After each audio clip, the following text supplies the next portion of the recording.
Traveler, right on cue. Hey, Catherine! Got any new commissions for us today? Also, how come you look so happy to see us? What have you done? I went to the shrine to draw a fortune slip earlier. The shrine maiden told me that it is the season for an unexpected reunion. Catherine? Drawing fortune slips at the shrine? Is it just Paimon, or is that the most unusual thing ever? Wait, no, that's not the unusual part. We're in Liyue. You went to Inazuma and back in a single day? Even I have a private life, you know. Okay, so when you say unexpected reunion, you mean running into us, right? Who can say? But the anticipation of knowing that an unexpected reunion is due is making me happy to see everyone I cross paths with today. Fair enough. Even though we see each other pretty much every day, whatever makes you happy. Wait, are you saying? Oh, Paimon gets it. Well, let's just hope the Shrine Maiden was right. Fingers crossed we find him. I'm sorry. Did I say something I shouldn't have? You both seem a little down. Oh, it's nothing. Anyway, back to business. Do you have a new commission you want to give to us? Yes, as a matter of fact, I do. This one is from a miner.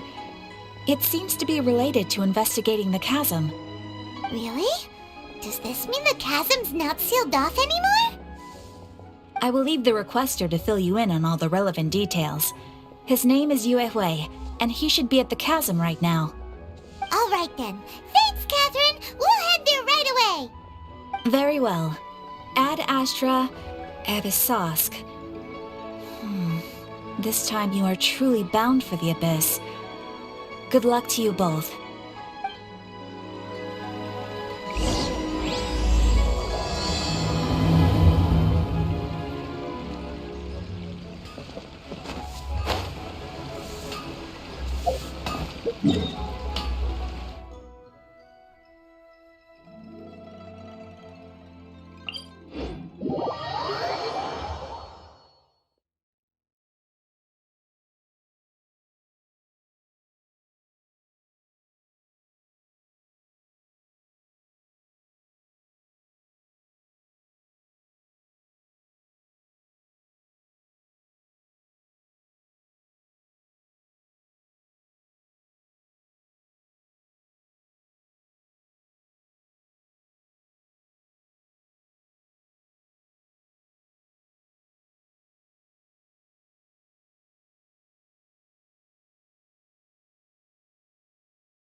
Hi there. You must be Yue Hui, right? We've been sent by the Adventurers Guild. Ah, great. Good to meet you. Yes, I was the one who posted that commission. Wait a second. You look kind of familiar. Are you a famous adventurer or something? Oh, alright then. I'll start by introducing myself. I'm Yue Hui, a miner, and I received a mining permit for the chasm just recently. I have a handful of other guys in my crew. Seriously? They actually give permits out for the chasm? Yes, the folks over at Yujing Terrace finally came to their senses and are now allowing a limited amount of ore mining near the surface. We were among the first to gain approval, but some things have happened recently that put all the miners on edge. Really? What happened? We haven't heard anything. So, it's hard to say exactly how big of an issue it is. Could be something, could be nothing. The main thing is that it's just very strange. While one of the miners was on a break, he suddenly noticed a few hilly trolls walking his way. They seemed like they were in a daze or something.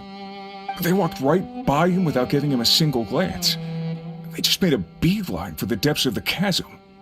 After that, the miner started observing his surroundings more closely and noticed the same thing happening time and time again. Are the hilly trails just curious? Maybe they just want to take a peek inside. Not likely. The strange part is that in all the time this miner's been watching the hilly trolls, he's never seen any of them come back out. It seems to be a one-way trip. Once the hilly trolls go in, they never emerge again. And it seems to be happening more and more frequently as of late. What are these hilly trolls up to? What happens to them after they go inside? Is there a disaster brewing? These are the kinds of thoughts going through the guys' heads now. Everyone's driving themselves crazy worrying about it. Paimon's not surprised. Paimon feels spooked just hearing about it.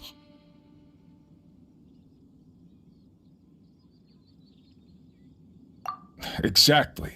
The deepest fear is the fear of the unknown, you know? So we have to get to the bottom of it before everyone can put their minds at rest.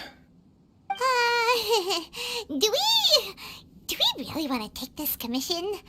Thanks, Mr. Miner, sir.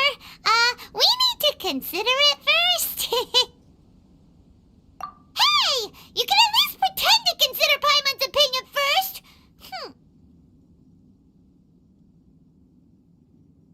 Oh, so that's where you're coming from. Well, okay then. Maybe we will find some clues about your twin. You'll really regret it if you don't go, huh?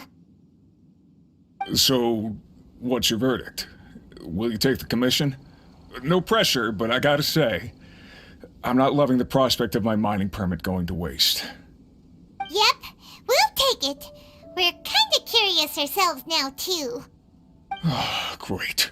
You're doing me an enormous service here. Now, let me give you the rough location that the hilly trolls keep heading to.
Is this where that miner guy wanted us to investigate?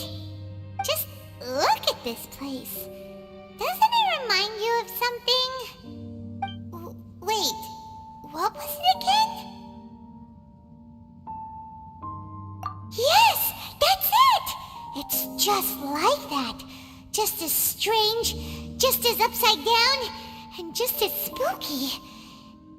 In which case, maybe whatever's going on in the chasm really is connected to the Abyss Order.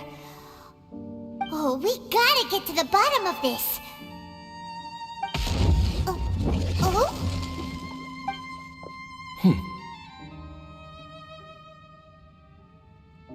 The feeling is mutual. I certainly hadn't expected to meet you here either. Long time no see, Dane. Wait, but how did you suddenly end up here in the chasm? The chasm? So we're in the depths of the chasm, are we? Interesting. This is one place where I have never set foot before.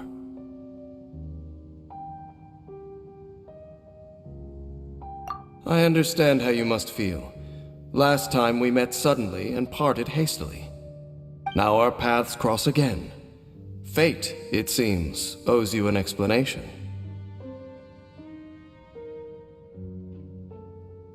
That much should be self-explanatory. I came upon the trail of another Abyss Herald recently and began pursuing it. Unfortunately, I got as far as cornering him before he resorted to the same trick that they all do. I was hot on his heels when I followed him through the portal, but as usual, it was to no avail. It took me to the wrong place.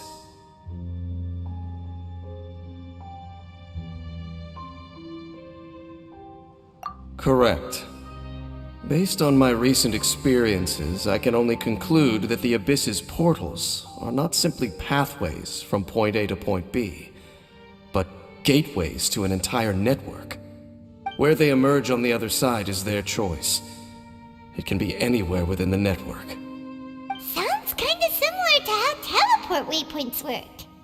In short, though I was right behind your twin last time when I entered that portal, the next moment that I realized where I was all alone, back in the ruins known as Storm Terror's lair. Oh yeah, about that! Whatever happened to the Eye of the First Field Tiller? It's in a safe place. You can be sure that I will learn the truth of the Loom of Fate operation sooner than it could ever fall into the Abyss Order's hands.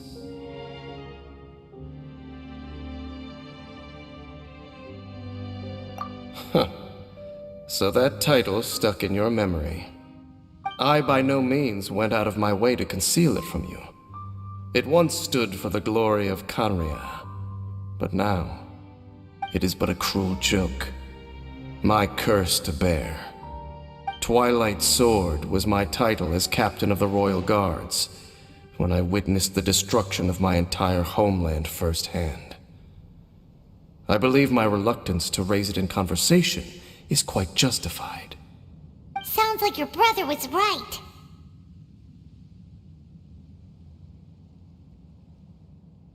We were travel partners. We both partook in a painful journey of searching for our fate. But regrettably, we did not make it to the journey's end together.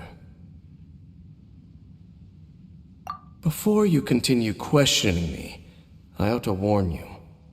If my suspicions regarding the portal network are correct, then the fact that there is a portal leading here tells us that the Abyss Order has their eyes on this location. You mean the Abyss Order is plotting something here? Actually, Paimon and the Traveler suspected that too. I mean that it's highly likely that even as we speak, the Abyss Order is watching our every move. Don't say that! You're giving Paimon goosebumps.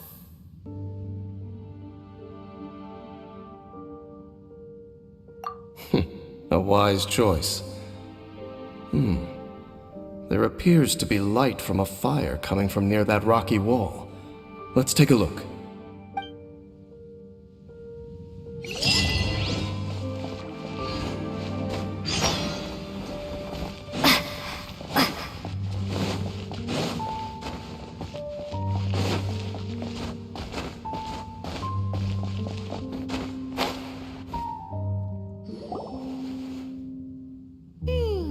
There are signs of hilly churl activity here.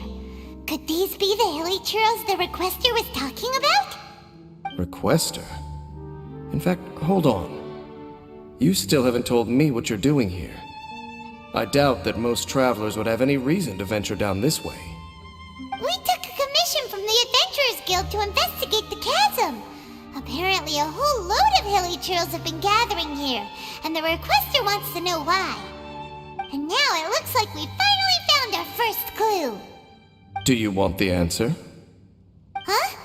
You mean you know something about this? As it happens, I do.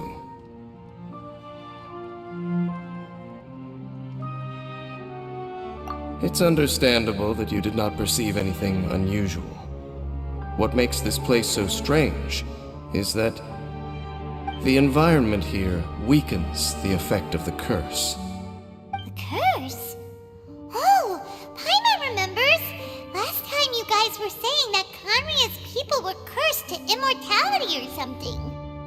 For centuries, I have suffered daily from the curse that was laid upon me. But here, I suddenly feel a small amount of relief from this suffering. And right here, right now, I can feel my body sending a strong message to me. It is telling me, stay. So, this place weakens the curse?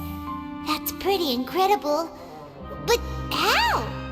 That I shall need to investigate. But to the best of my knowledge, the Abyss Order does not have the technology to achieve this. Indeed. Do you know why Hilichurls wear masks? It's to hide their appearance, lest they catch sight of their reflection in a body of water. Compared to how they remember themselves, it is a terrible sight to behold, one that causes them great despair.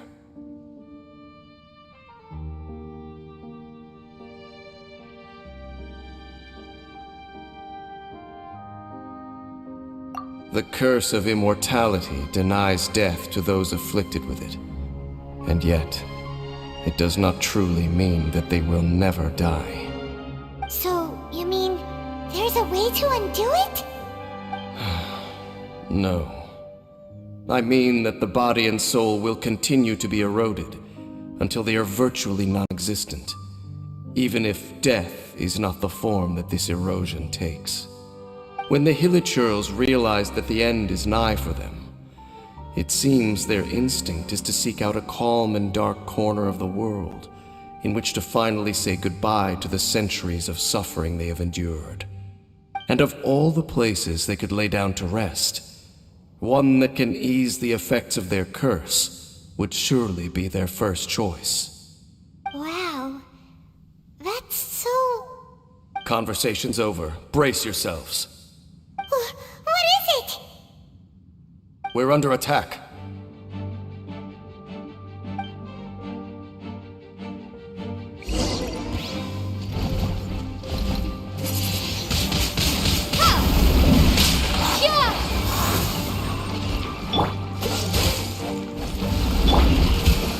Cut to the chase.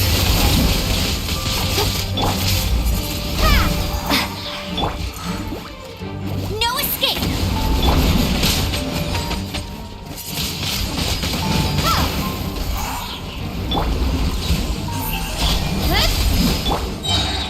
Prepare to be blown away.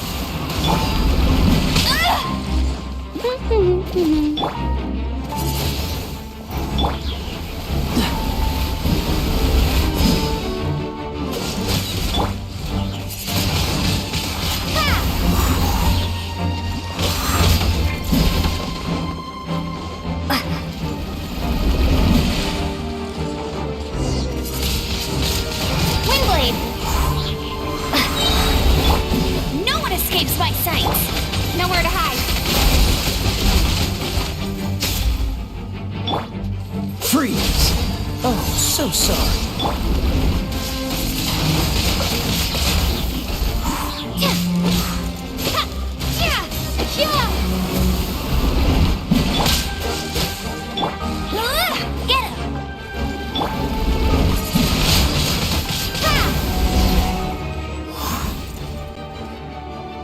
What were those? And why did they attack us all of a sudden? Black Serpent Knights. They once belonged to the Royal Guard of Canria. Wait a second. Royal Guard? So, they used to be your troops? Yes, they were. But now, the curse engulfs them, and they fight with none of the honor they once had. Because they've become pawns of the Abyss now? Let's continue on. Wait! Dane!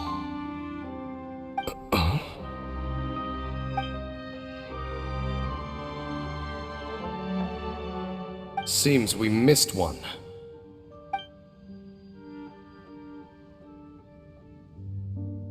Wait, stand down.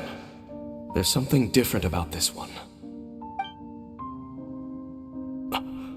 It's disappeared. What the heck? What was going on with that one? Was it trying to say something? How is this possible? How could he have retained self-awareness for 500 years without it? But more importantly, why did he seem so familiar? That would be a miraculous outcome indeed for a cataclysm that brought total doom and destruction. Or perhaps it was just a coincidence. We should press onward to the city.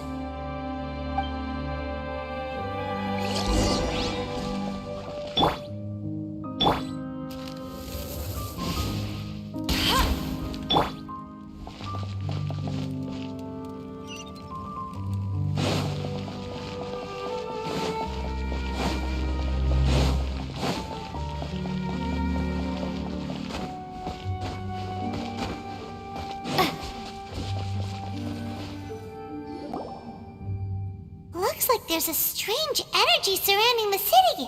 We can't go any further. Guess there should be a mechanism or something around here, right? Traveler, looks like it's time to get into ruin exploring mode. Don't waste your time.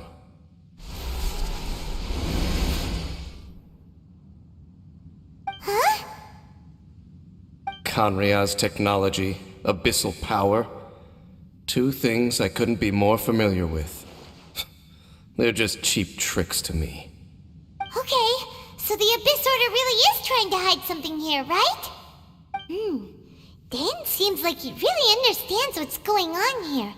No wonder the Abyss Order doesn't want him around.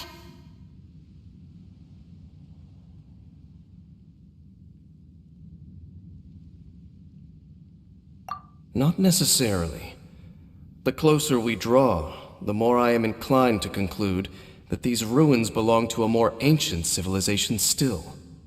The Abyss Order simply got to them before anyone else. Even older than Kanria? Whoa, Paimon can't even imagine back that far. That said, the architecture here does somewhat resemble that of Kanria. At least, it would if it were the other way up. Let's head toward the light over there. Mind your footing on the way ahead. It's a long way down.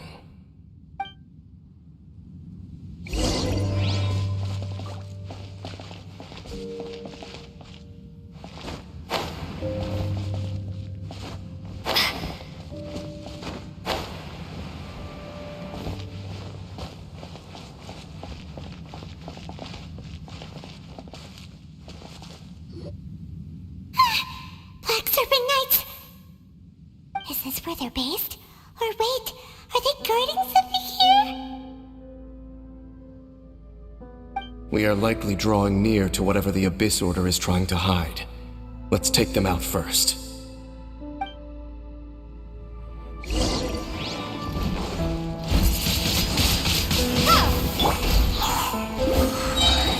No escape! I'll race you there! Dodge this! What's the hurry? Windblade! Be gone! Don't get frostbite.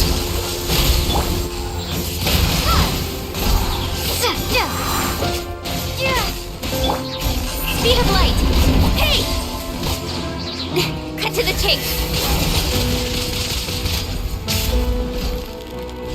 Don't blink!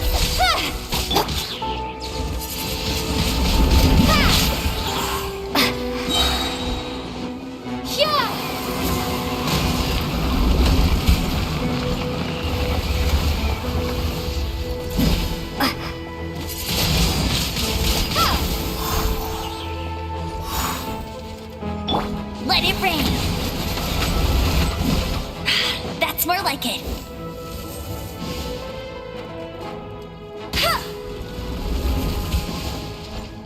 Bet you can't keep up with me!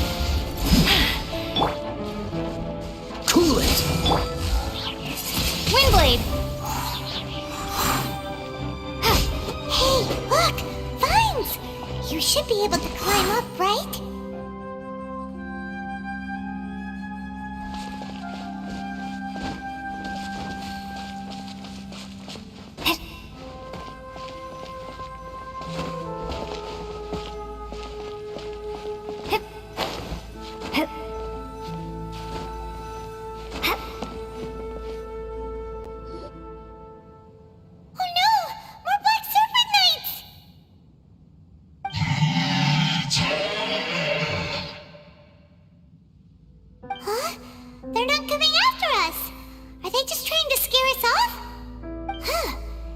Knights seem like they're hiding something behind them. Hold on, I think they...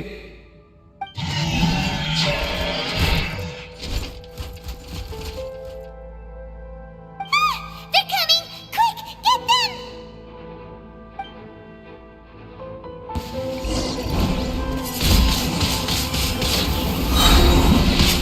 Be gone! Go, Baron Bunny! This moment will be frozen in time.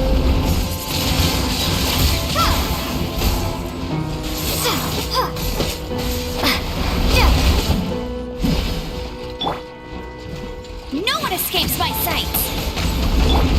With sword comes shadow. Hey! Yeah.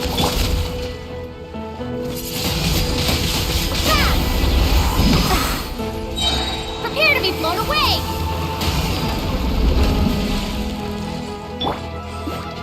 Get him!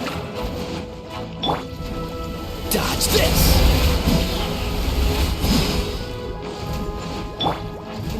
Speed of light!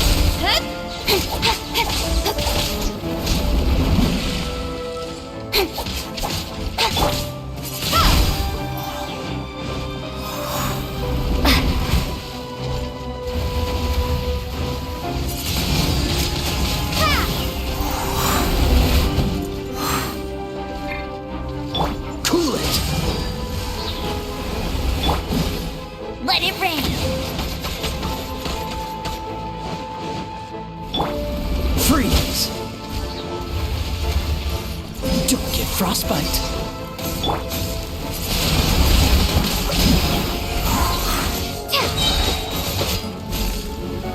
Be gone!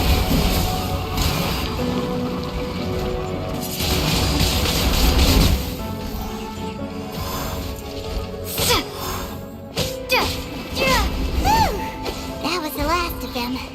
Now, let's see what it was they were trying to hide.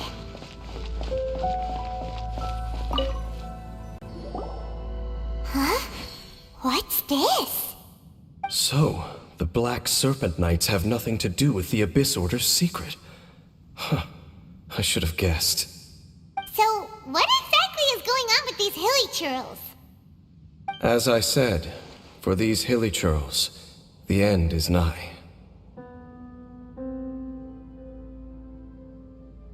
They have grown old and fearful of the light, even become one with the darkness. And yet the curse continues to corrode them. But why would the Black Serpent Knights want to stay here and guard them?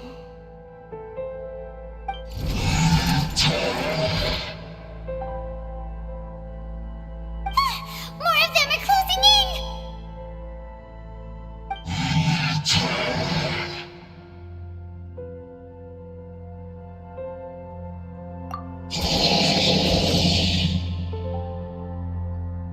It's him! The guy that came out of nowhere and disappeared again! And now they're retreating! Did he just order them to do that? Halfdan? Whoa! What? You recognize him?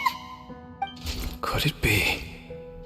If it's as I suspect, then this is a truly tragic state of affairs. Dane? You want to know why they were gathered here guarding the hilly churls, don't you? It's because as far as the Black Serpent Knights are concerned, they're simply doing their duty. The one who ordered them to retreat just now, I suddenly recognized him. I knew him as a young man, an elite in the royal guard of old. His name is Halfdan. So, he's from 500 years ago too?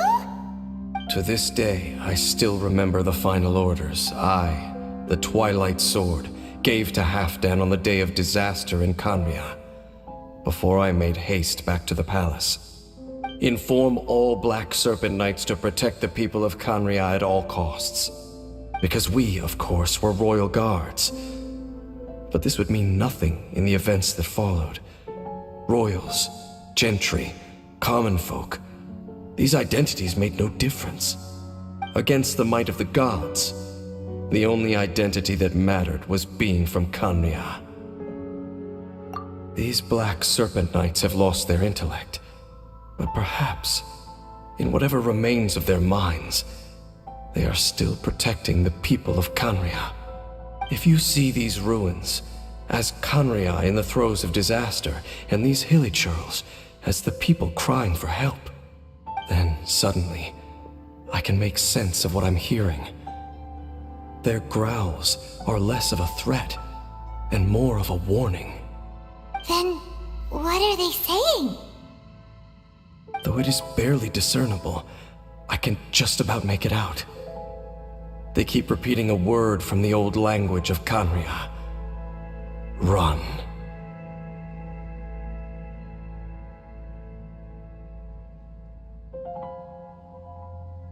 Even I have to admit, the fact their will is strong enough to survive 500 years of erosion.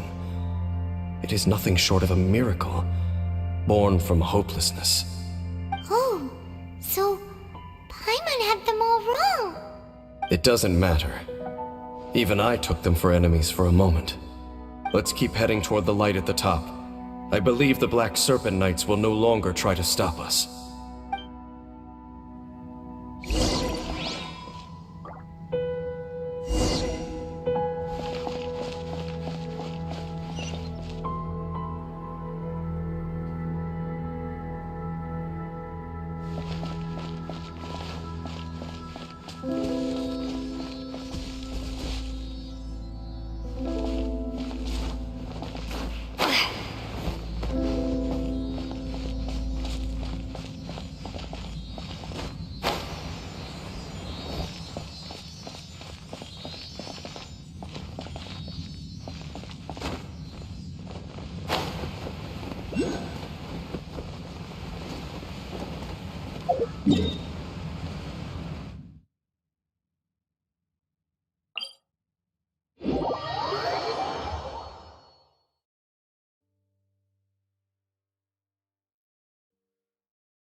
Sure enough, we aren't seeing any more Black Serpent Knights.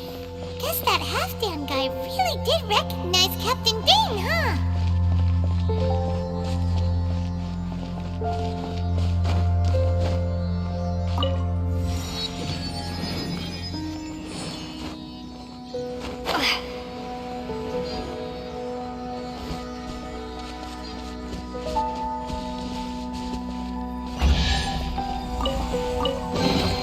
I'll keep this close.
I'm just thinking, nothing more. If you're trying to console me, I can assure you there is no need. Fine.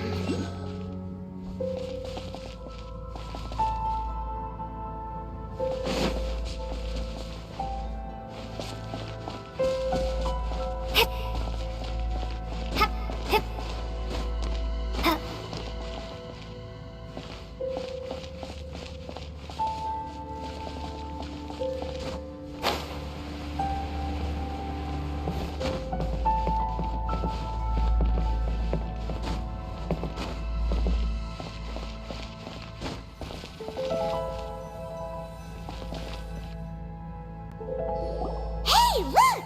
There's no door sealing this room off. Looks like we can finally head to the room in the center. Come on, let's go!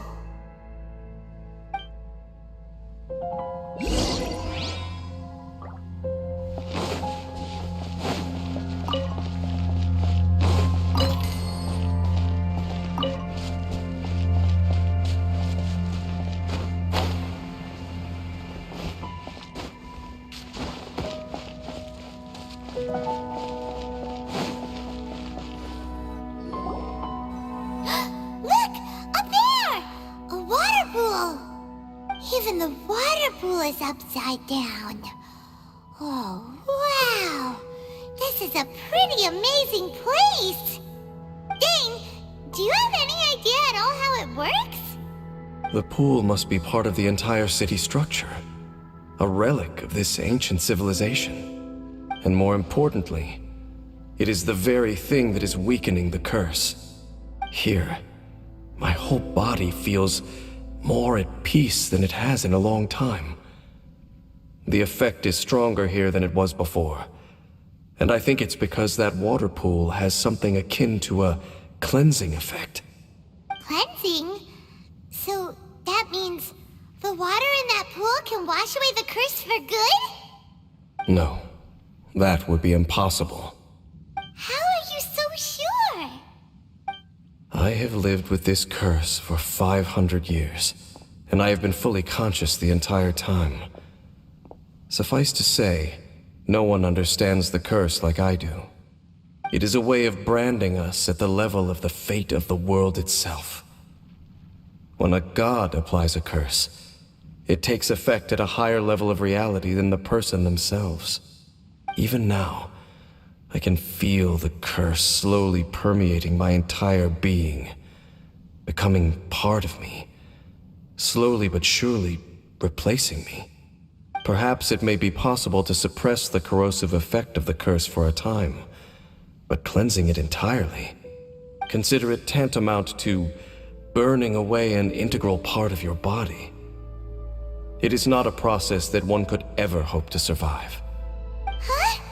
Cleansing the curse cost you your life? Whoa. An irreversible curse. Paimon can't even imagine. In any case, I can feel that the water's cleansing effect is not nearly potent enough. At most, it might suppress the curse, but a little. So, what's that contraption there? It looks kind of out of place. Frankly, I have never seen a device of this design before either. It is not unreasonable to suspect that it could belong to the Abyss Order. But what could they be planning to do here?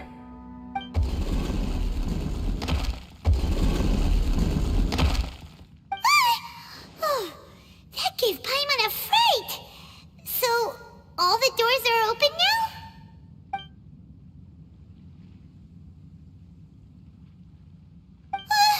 Halfdan's back again? Halfdan, do you have something to say to me?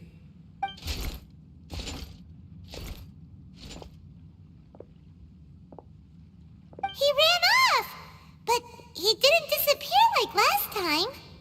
He's indicating that we should follow him. Are you coming? True. So, we going then?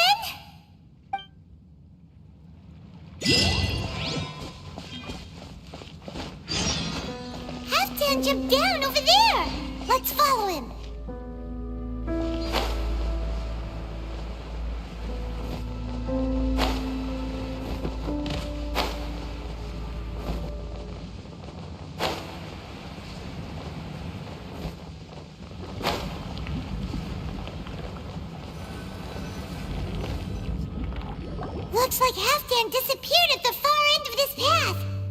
Perhaps whatever lies ahead is what he wants us to see. Let's keep going.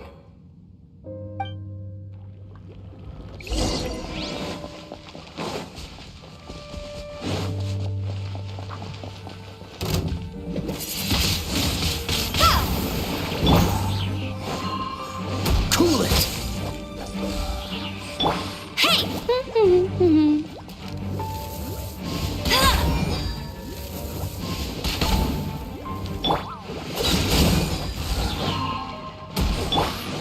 Don't blink! Cut to the chase! Get him!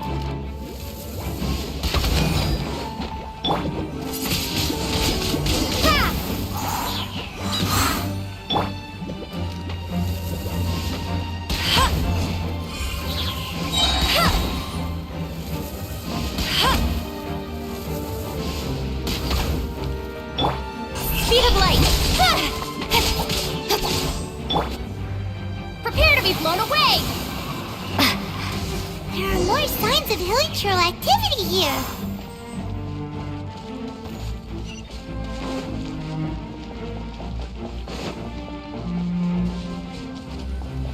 Is that way into the hilichurl camp?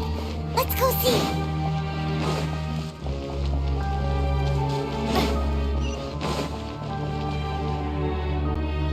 It's a humble hilichurl camp. Oh, these hilichurls look like they're in pretty bad shape, too. Some of them look like they've already taken their final breath. Is this what Halfdan wanted to show us? Whether it is or not, everything here is worth investigating in detail. Inspect the area. Leave no stone unturned.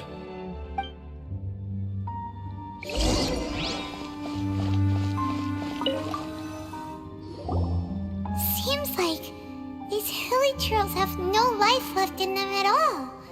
Before long, they'll become one with the darkness. The hilichurls we meet in the wild are always so rowdy. Paimon never would have imagined that this is how they spend their final days. We may not have a whole lot of happy memories dealing with hilichurls, but still, Paimon hopes they're at peace in their last moments.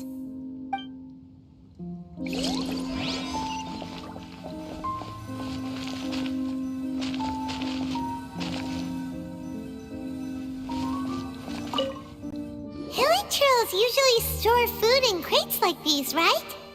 But these seem pretty much empty. Is it because they're so near to the end that they don't need to eat anymore? Even if they don't need to eat anymore, Paimon bets they still miss food for the flavor.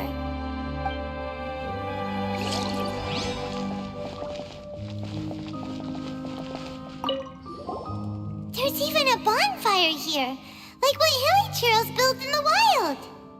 Wait, but wasn't Dane saying that hilichurls get scared of the light when they reach the very end of their lives? Maybe, in the very, very end, they still want to feel some light and warmth. Oh. Just thinking aloud here. Could also be another reason.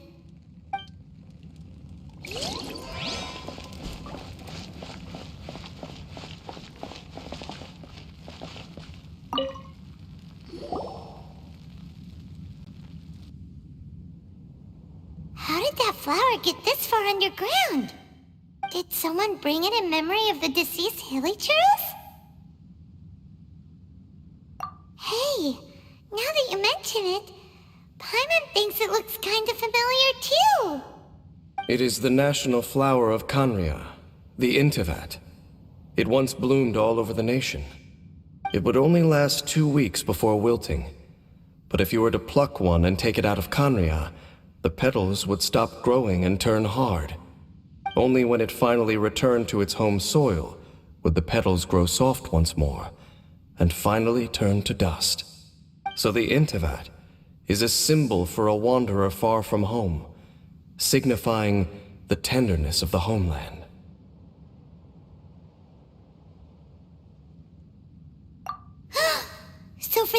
to get here. It must have been brought from...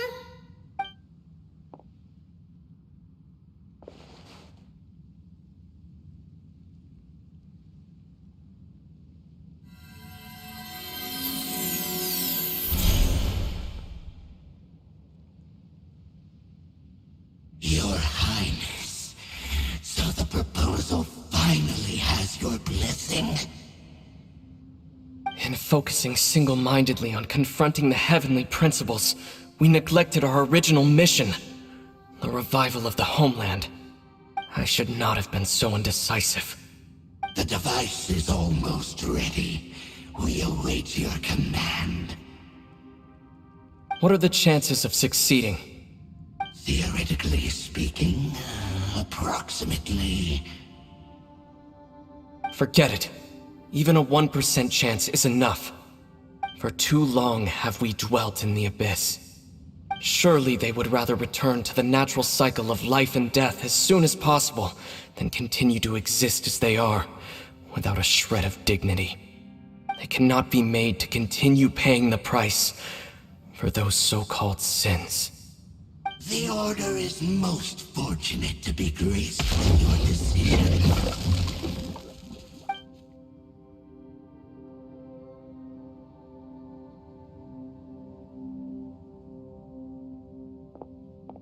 Ether!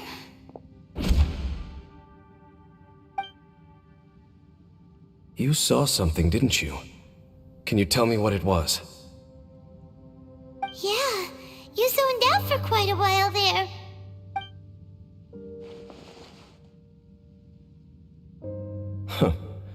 Well, people do say that twins have a special connection.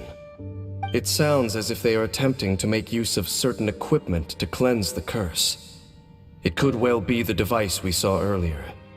And you say he mentioned the revival of the homeland, correct? No surprise there. Stubborn as ever. It appears as if the Abyss Order plans to use this location to cleanse the Hilly-Churls of their curse and restore them to the way they once were. Then, they will serve as the foundation for reviving the nation of Kanria. After all, there can be no nation without a people. It is the height of foolishness. They have no chance of success, not even a 1% chance. I told you already that no one knows this curse better than I, having lived with it for 500 years. There is no redemption. There is no undoing the curse. Trying to remove it by force will achieve nothing but to inflict further suffering. So make sure you are clear in your mind. You have to tell yourself, they are no longer human. If you cling to false hope and allow yourself to become too emotionally invested, the only way is down. You will end up just like them, mired in hypocrisy. Save your strength for something worth saving. Oh? But of course, I am merely someone you hired for a task, while he is your brother. It is only natural for you to side with him. But whatever decision you make cannot deter me from mine. My chosen path is to stop the Abyss. If we have reached an impasse, then perhaps this is where we should say,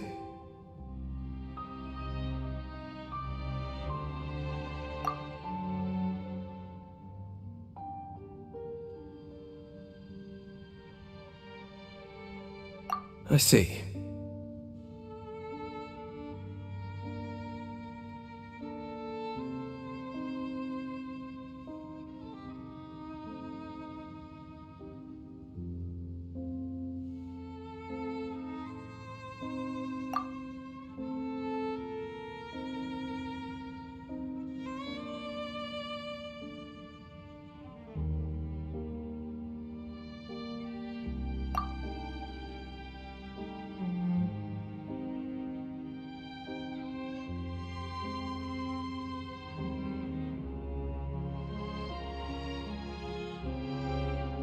It seems that the 3 questions I put to you on our first meeting were worthwhile.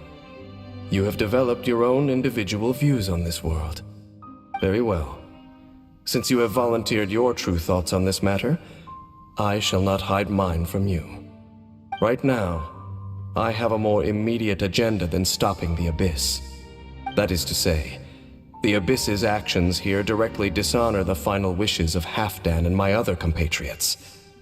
I cannot allow this to proceed.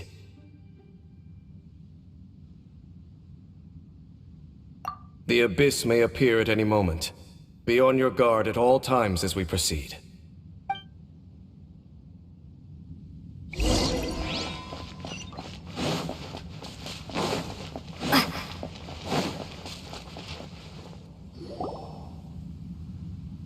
We can see the Upside Down City from here, too. Wait, watch out!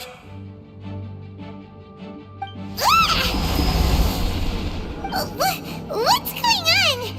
Is that light coming from the room in the center? It's too bright! The mutation is continuing. Has the Abyss made its move already?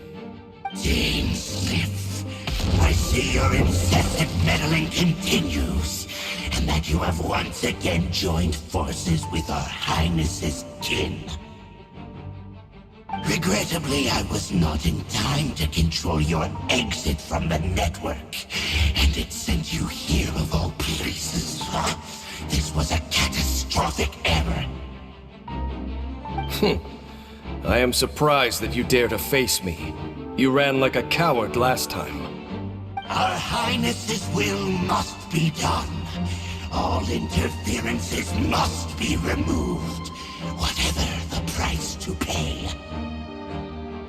This time, the curse that torments our people must be undone, once and for all. You are the only ones who torment them.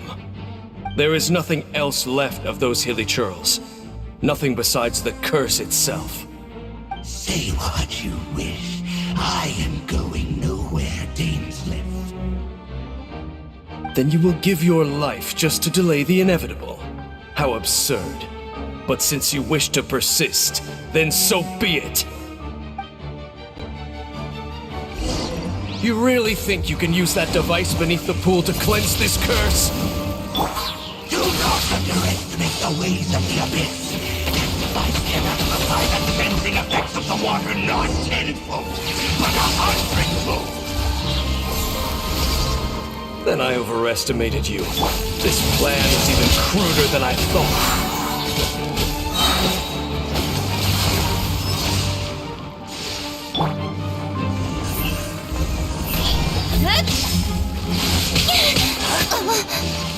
Nowhere to hide.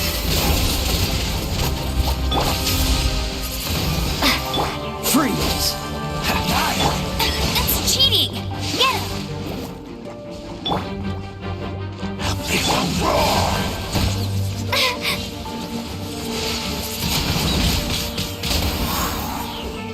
Dodge this!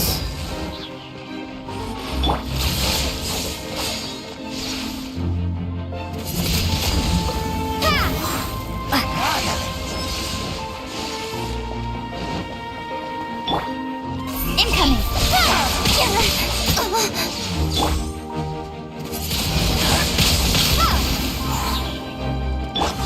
Freeze!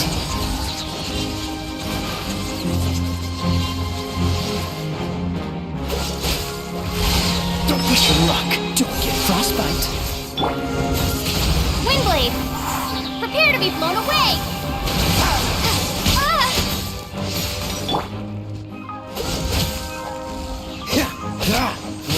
Hey! No escape. I'll race you there. Dodge this!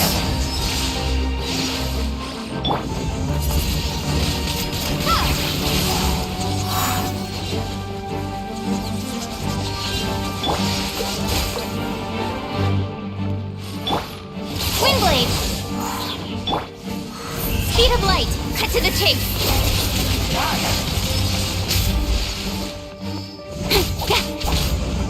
Cool it! Don't push your luck. Dodge this!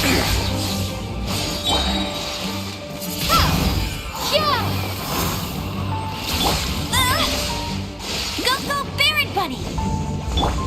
Cool it! This'll roar!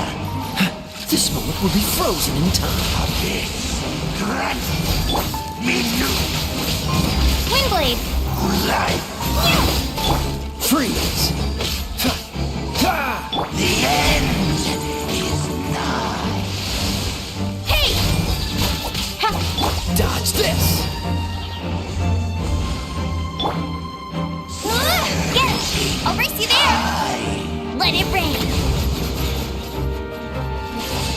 The world will fall. Cool it!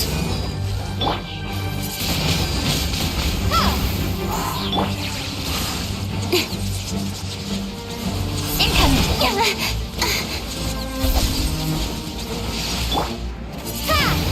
The end is nigh. Freeze!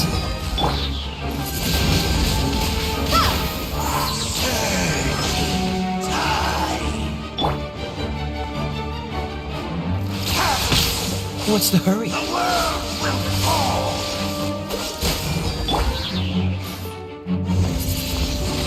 Windblade! Be gone!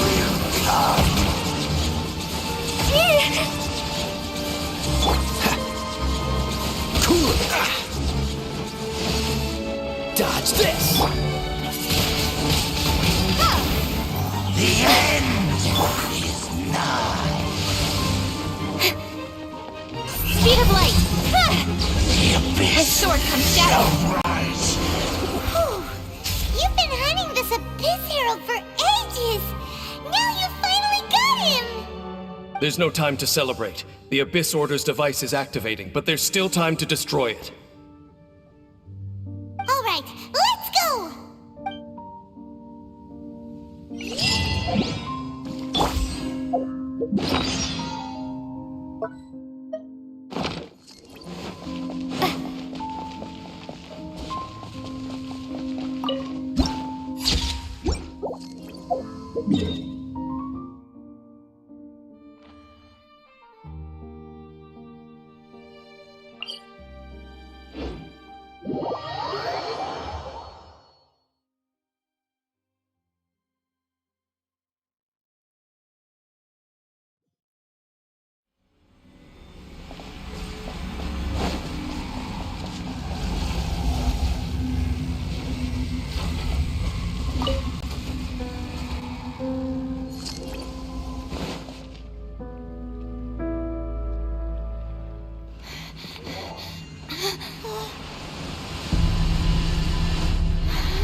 Look, the amplification device.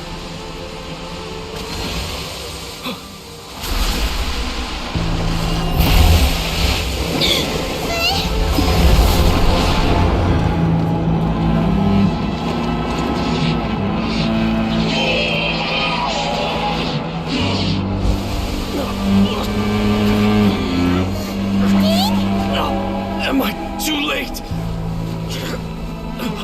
They're in agony. This is no way for them to meet their end. Find a way to stop that thing.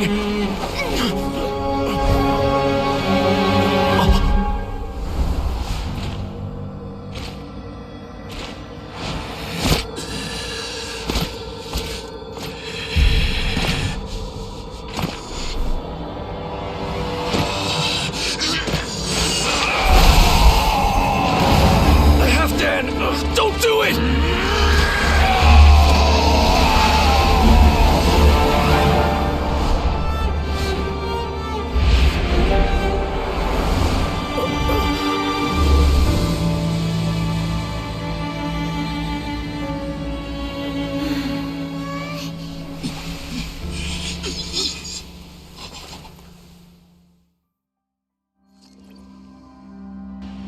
I thought he would have been turned to ashes in an instant. Halfdan's soul is extraordinarily resilient. Meddling fool! Encumber us no more! Don't you have a greater encumbrance to worry about? Come on, This is your grand opportunity to get rid of me.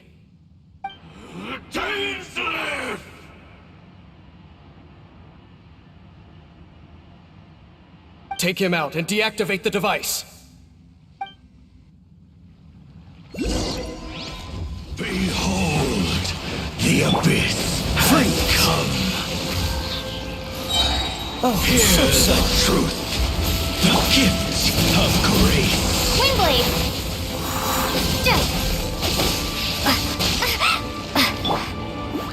Hear the truth. Abyssal light shine. The gift of grace. Bet you can't keep up with me! No one escapes my sight! Hear the truth. Cool it! Abyssal light shine. The gift prepare to be blown away! be with you. I'll race you there! Go, go, Baron Bunny! Abyssal light shine. Hear the truth. Out! Meanie! Freeze!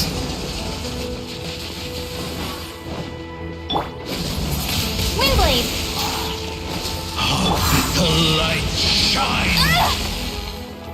Hear the truth. Not so much! Keep draining.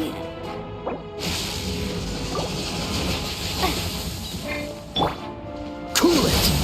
What's the hurry? Abyssal light shine.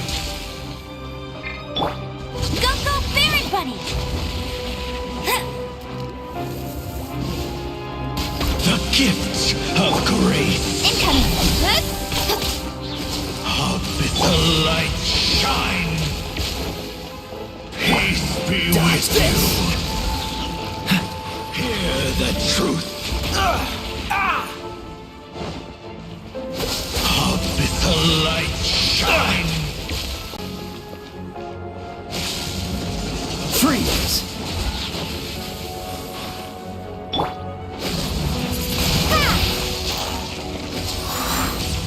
Hey, get it! Tired.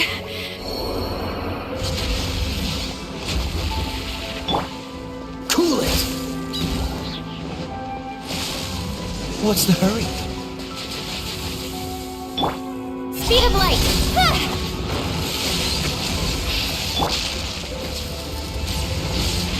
Don't push your luck. Hear Freeze! the truth.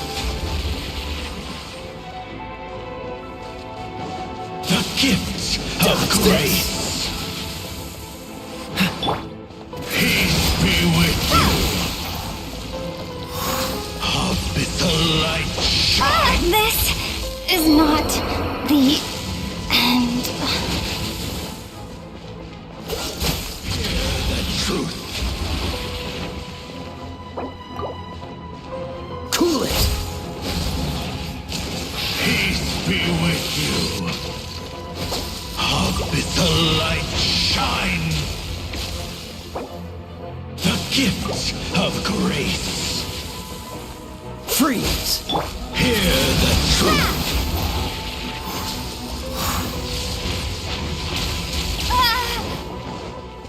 The gift of grace. What's the hurry? Cool it! Peace be with you. Windblade! Abyssal light shine. Freeze! Hear the truth. Cool it! Abyssal light shine. The gift of grace. By holy proclamation. The power Freeze! of revelation. Don't get frostbite! Shall set you free. Hear ye the word of joy. Grace be upon you.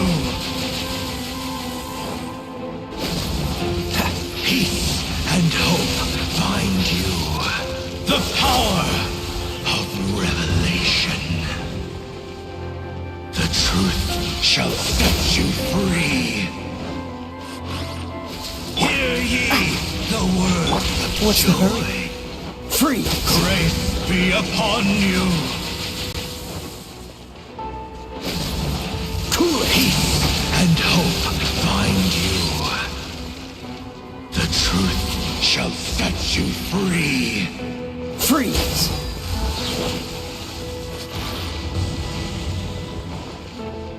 Grace be upon you.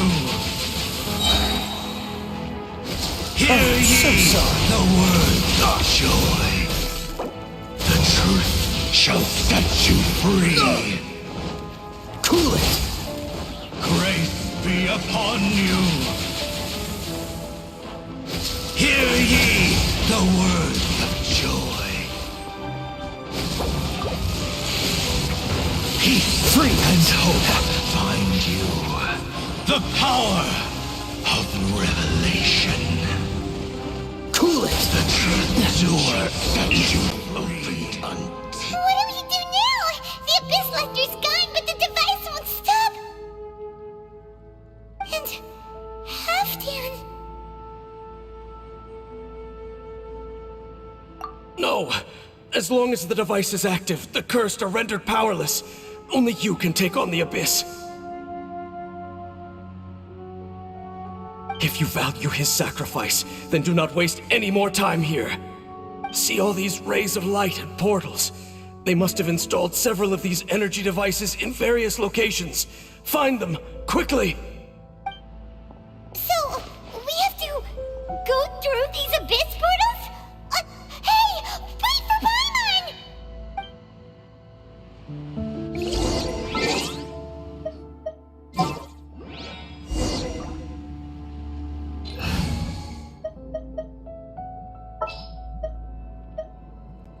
I'll take care of it. Come on, we can do it!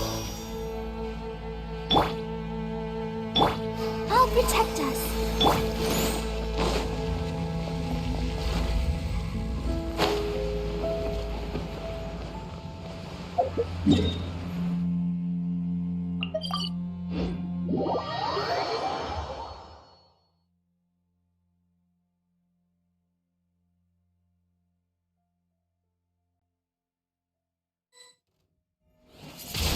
Windblade!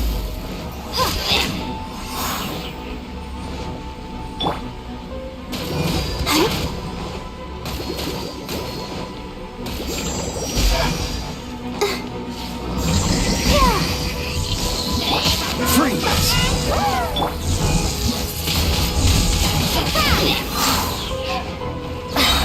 Be gone!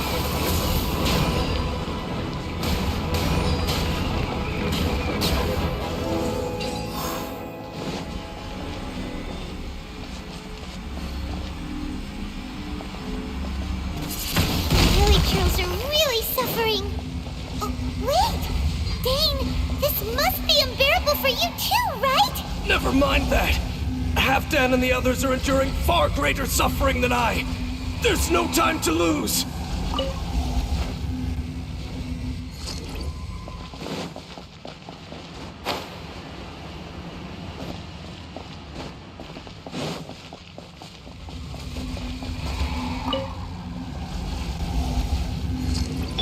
Let the show begin.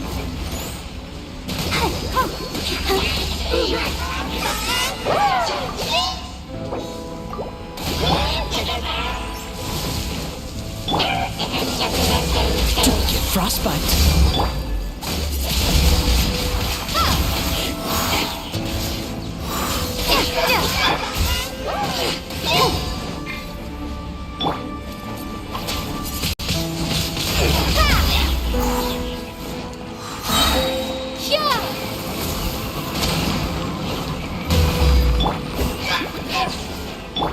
Dodge this! Yeah!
La la la la.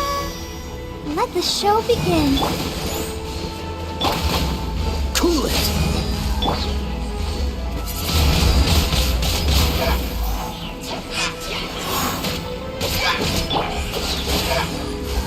This moment will be frozen in time.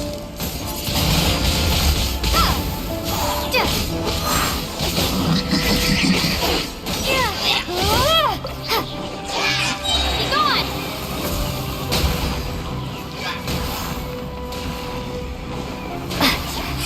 Windblade! Dodge this!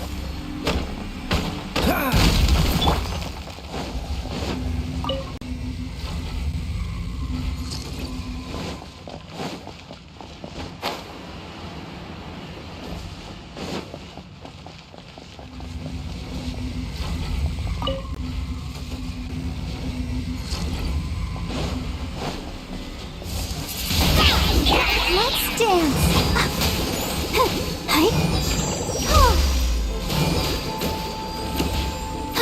Cool it! Windblade! Prepare to be blown away!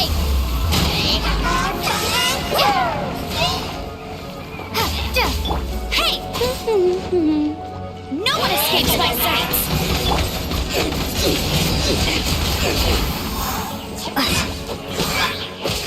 Dodge this!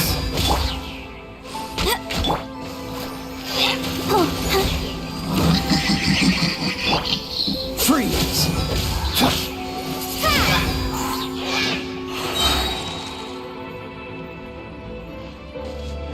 Windblade!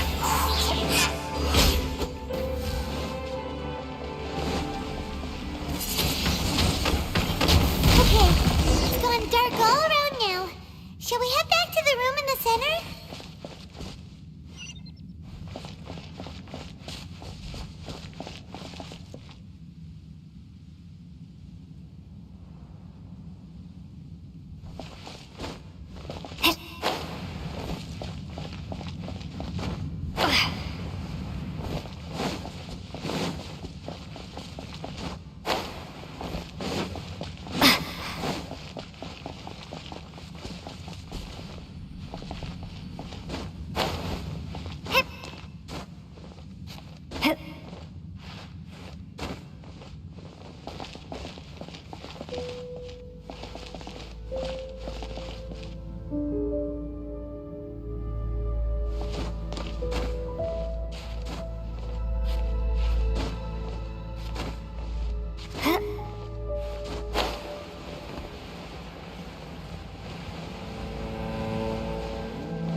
The burning sensation has indeed stopped. So, we managed to stop the Abyss Order's plan?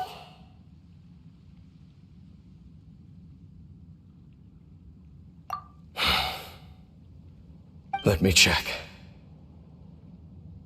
Dane must be really upset. Of all the ways to be reunited with one of his former comrades after so long, this is rough. Let's go.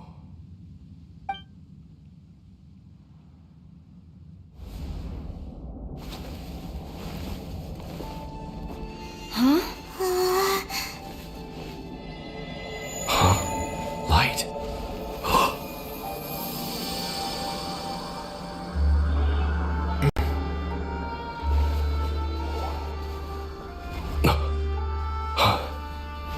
Apologies, Captain Dainsleif, Twilight Sword. Back then, I failed you, and failed to protect our people. No. For 500 years, you have faithfully done your duty. To this day, I am proud of you all.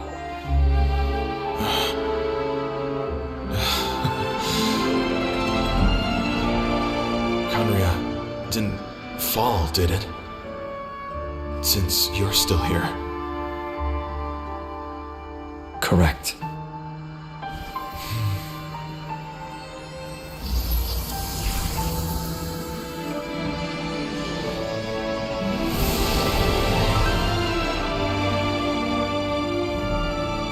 So, no need to revive the homeland.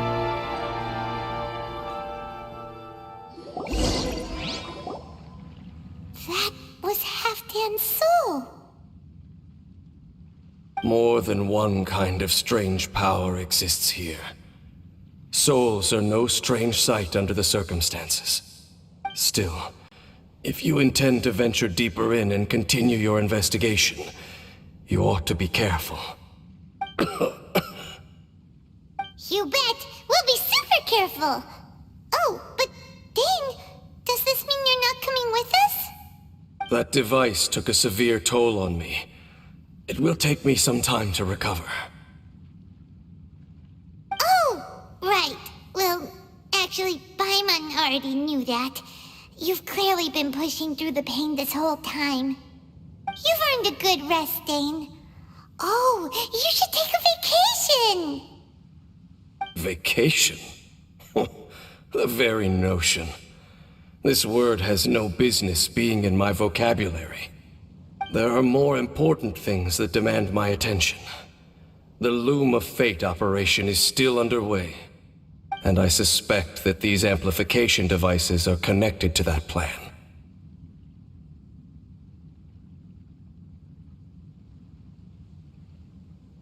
Thank you for understanding. I only hope that next time we meet, you know whose side you're on.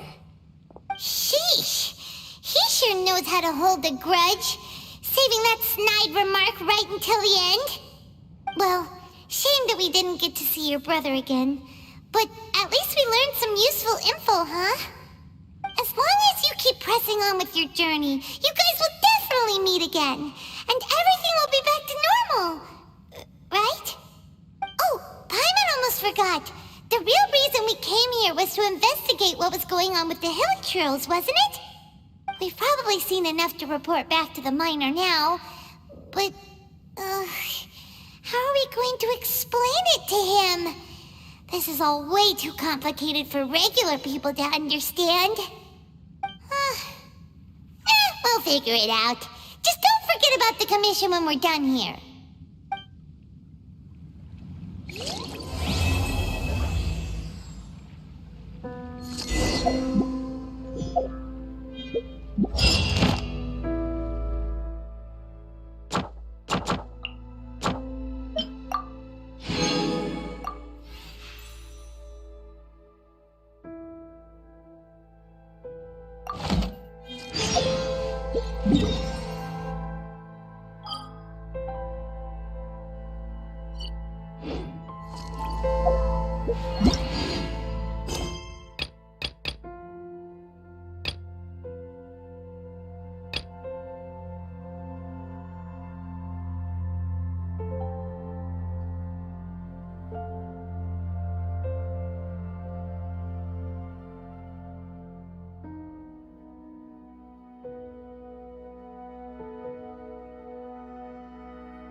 To Sumeru, our next objective should be to head to Sumeru City and find a way to meet with Lesser Lord Kusanali. And speaking of Lesser Lord Kusanali, even though we haven't heard too much about her, she doesn't seem to be the same deity who abducted your brother. But even so, people call Sumeru the Nation of Wisdom, you know. If we can get a chance to meet the God of Wisdom, maybe she can give us some useful information.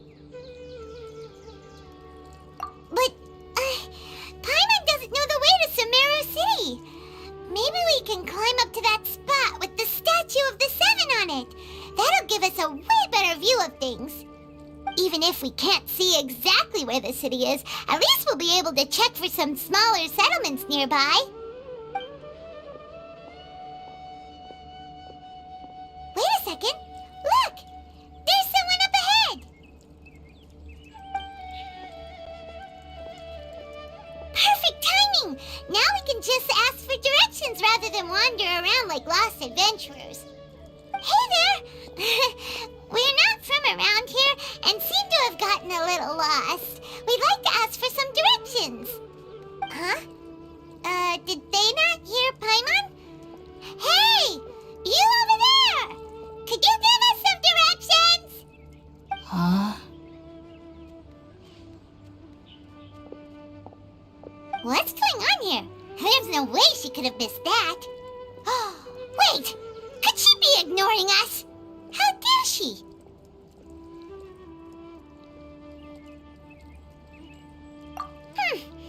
Well, even so, she might be heading someplace where we could find other people to ask. Let's keep our distance and follow her. When we get the chance, we'll just ask someone else for directions.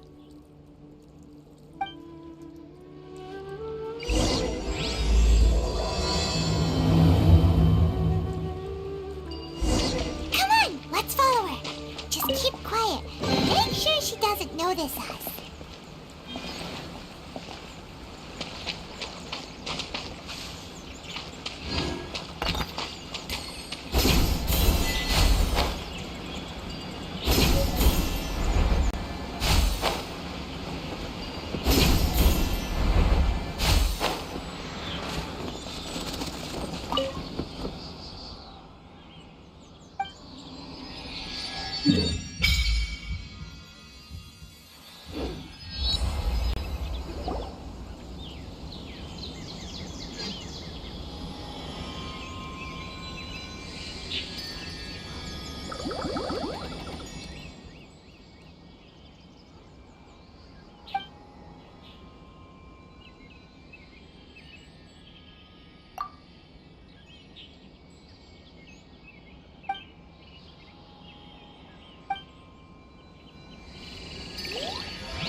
She just walked near that small waterfall and then suddenly vanished. Let's go take a closer look.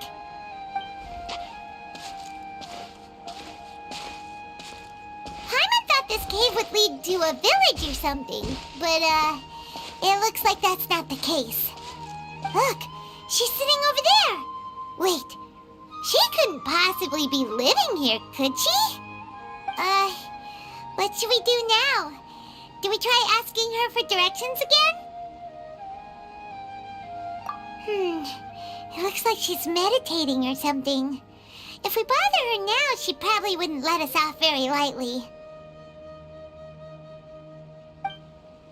Oh! What a lovely smell! It's coming from that sensor over there. This is definitely not your typical place to call home, but at least it smells nice. Maybe living here wouldn't be too bad after all.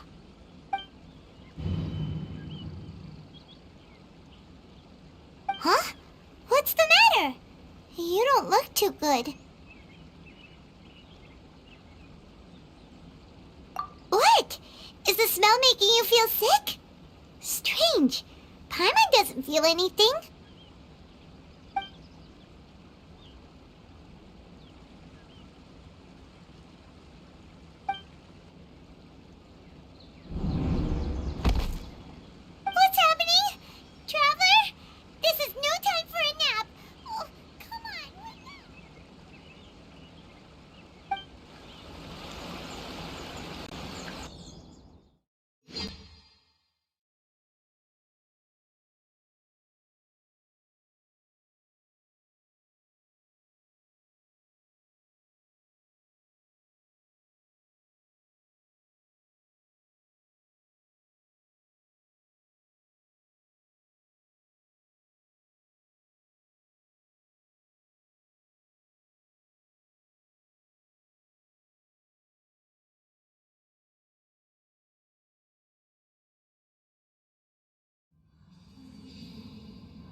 Are you sure it's not serious?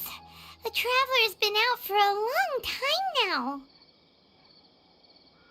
Yes, you can relax. Believe me, Master is extremely knowledgeable. If he says that she's going to be alright, then there's absolutely nothing to worry about. Oh, are you awake now? Oh, thank goodness! Traveler, you're finally awake! Well, we're at... Good question. Where are we? Paimon was in such a panic when you passed out that she even forgot to ask what place this is. This is Gandharvaville. It was originally built by scholars from Sumeru as a place to rest in the rainforest. Now it's mainly used by the forest rangers as a base of operations. My name is Kale. I'm a trainee forest ranger. My master and I found you passed out during our patrol, so we brought you here. Oh, no things are necessary. I didn't do anything really. By the way, how are you feeling now? Any discomfort?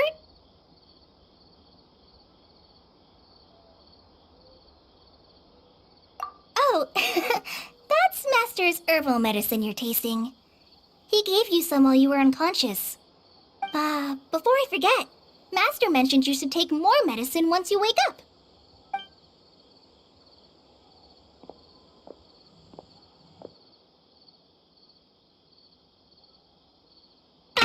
Whoops! Kale, what's the matter? Were you trying to retrieve the medicine? As I've already told you, you must be careful with these. I'll get it for you once I am finished here. Sorry, Master. Now, the guide to Avidia Forest's edible fungi is clearly posted on our bulletin board, but if Farbode forgets which mushrooms to avoid one more time, I'll have no choice but to leave the guide somewhere a little more visible. Like right smack on his forehead so others can remind him to be careful. Right? This is the second time he's come down with food poisoning this month. I'll be sure to give him a good talking to. Yes, please do. If, on the off chance, Farbode simply enjoys having little imaginary fairies dance before his eyes, then we'll just let him be. But the next time he requires any of our medicine, be sure to charge him accordingly.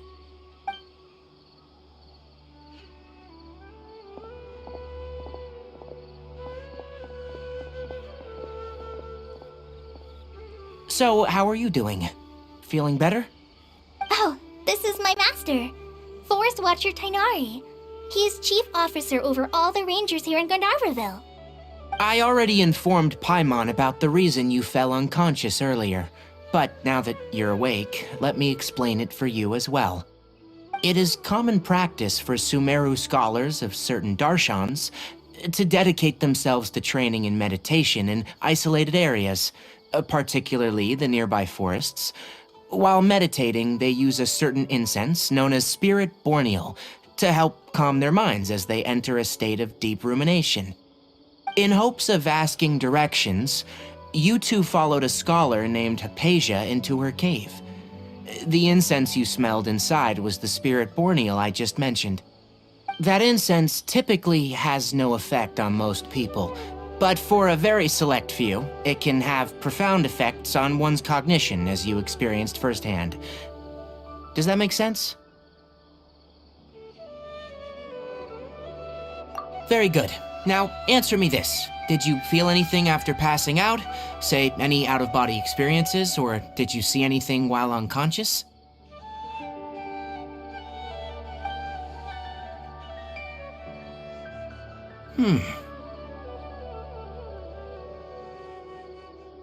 Kale, let the others know to stop bringing their patrol logs here for now. Huh? Why? Because these two will be staying here for the next few days. They can have my room and I'll bunk with Amir. Now get a move on and be sure to do as I've said. Yes, Master Tainari. Wait, hold on a second. Can you tell us what's going on? Sure, let me fill you in. I originally planned to send you on your way once you finished your medicine. However, it appears now that you should stay a while longer in Gandharvaville for further observation while you recuperate. Further observation? No need to be hasty. As long as you have the capacity to judge between right and wrong, I promise that you'll understand the gravity of the situation once I explain everything to you. Based on what you saw after smelling the incense and losing consciousness, we can conclude that you experienced a powerful hallucination, which suggests your mental state is not in the best of shape. If you're skeptical, have a whiff of this. Whoa, are you okay? You're experiencing a similar sensation as when you passed out, aren't you? So even though your condition is stable as of now, if I were to haphazardly let you leave, it's highly likely that you'd suddenly pass out again somewhere else. The rainforest is home to many fierce animals and hazardous areas. If something were to happen to you again, I'm afraid you might not be so lucky. For now, I suggest you continue taking your medicine each day and avoid wandering off on your own, at least until you stop having adverse reactions to this kind of smell. Okay? Good. Now, continue resting while I fire up another bowl of medicine for you. Seriously? We just arrived in Sumeru and we're already having problems left and right! Paimon knows we're set on meeting Lesser Lord Kusanali as soon as possible, but you really don't look too good. It'd probably be best to let you recover first. Hey! Are you even listening to Paimon? Paimon's over here worrying about you, you know!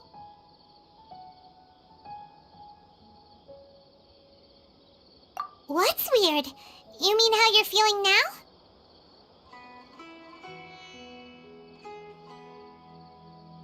You mean the vision of tree roots and red skies you saw? But if those weren't hallucinations, what could they be?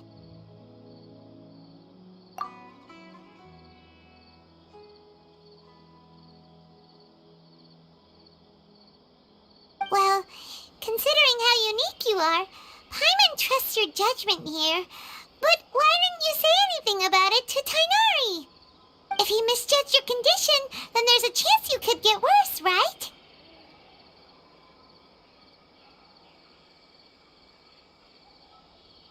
Huh? You mean that Tainari already knows that what you saw weren't hallucinations? But if that's the case, why would he try to hide that from us?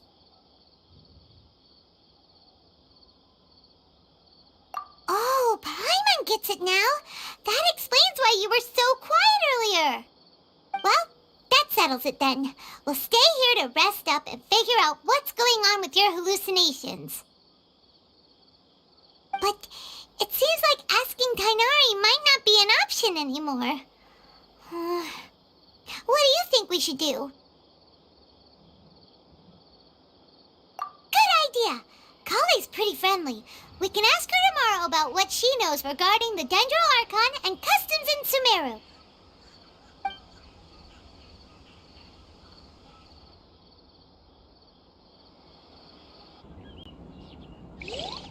Rise and shine! Come on, it's time to go find Kale!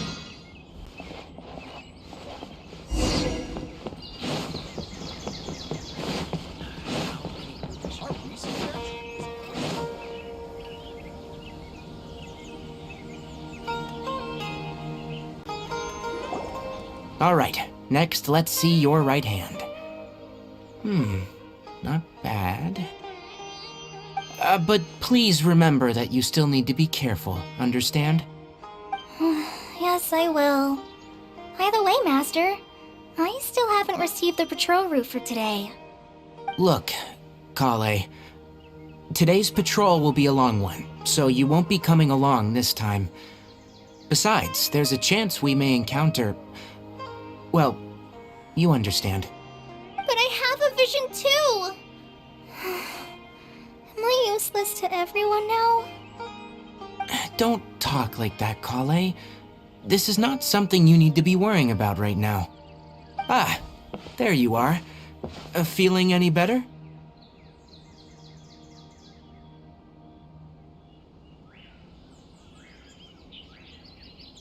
Yeah, since we'll be staying here for now, we thought we might as well try lending a hand around here. Seems you're not the type to sit back and take it easy for a while, huh? In that case, perhaps Kale could take you two for a patrol south of Gandharvaville for the day. And if you're feeling up to it, you can be responsible for cleaning the Statue of the Seven. Tainari, we're ready to head out. Got it! I'll be right there! All right, we'll be heading into the forest now. I'll leave any further details to Kale. Yes, you can count on me. So, Kale, what exactly are we going to be doing today?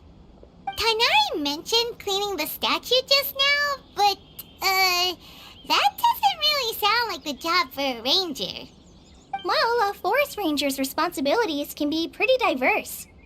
They handle a variety of tasks, like checking the condition of outlying roads, maintaining forest facilities, ensuring fire prevention standards are met, and providing assistance to travelers and locals. As for Master, well, he has to handle more dangerous areas of the rainforest. Today we can perform routine checks on the pathway lamps as we make our way to the Statue of the Seven. Paimon, traveler, this way! You can leave the task of checking the lamps to me. In the meantime, you two can keep an eye out for anything unusual.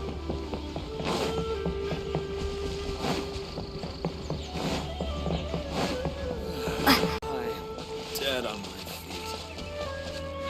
Nothing wrong with these two lamps. Let's move to the next ones.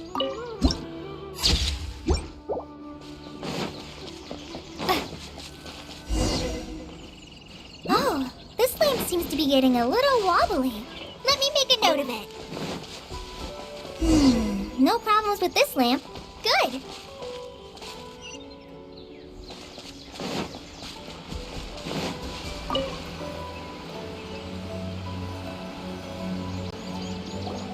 The Statue of the Seven is up on top of that large rock formation. You must have seen it when you came down this road before. It's pretty high up there, isn't it? Don't worry. If you're afraid you can't make it up there, I'm sure Master wouldn't mind if you don't clean the statue. Oh? I guess I'll leave it up to you then. There's not much footing once you reach the statue, so be careful up there. Paimon will fly up with you and help you with those hard-to-reach areas. By the way, Kale, do you know anything about the Dendro Archon? You know, what's she like? That depends. Are you referring to Greater Lord Rukkhadevata or Lesser Lord Kusanali? Huh? Greater Lord Rukkhadevata? Oh, is that the name of the former Dendro Archon? Uh-huh. Greater Lord Rukkhadevata was Sumeru's first Dendro Archon. She created the rainforest as well as the wall of Samiel around the desert. Her works provided a means of peaceful living for everyone. To the people of Sumeru, she's not only a symbol of wisdom, but also of power and kindness. Unfortunately, she disappeared in a great calamity that occurred a few hundred years ago.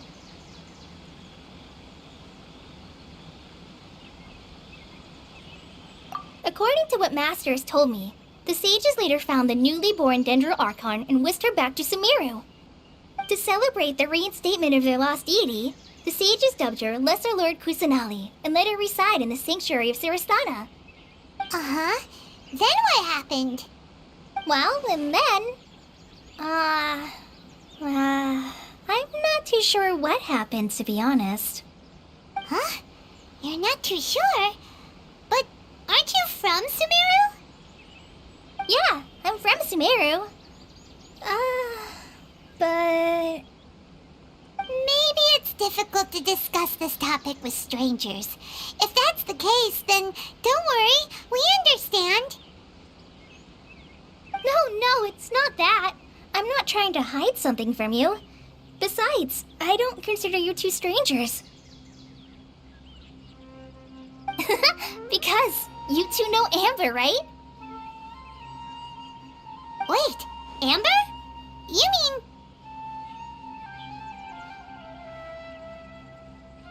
Yes, that's her. I once lived in Mondstadt for a while, and she helped me a lot during that time. You could even say that she helped me become a new person. There's no one like Amber. She lives life to the fullest while always adhering to her strong sense of justice. She's ready to answer the call for action at any moment, but is also very understanding of others. She's like the spark that lights the fire in everyone's heart around her. If you ask me, she's a prime example of a true outrider.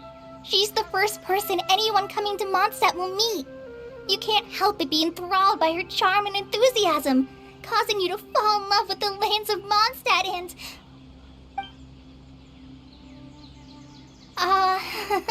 sorry.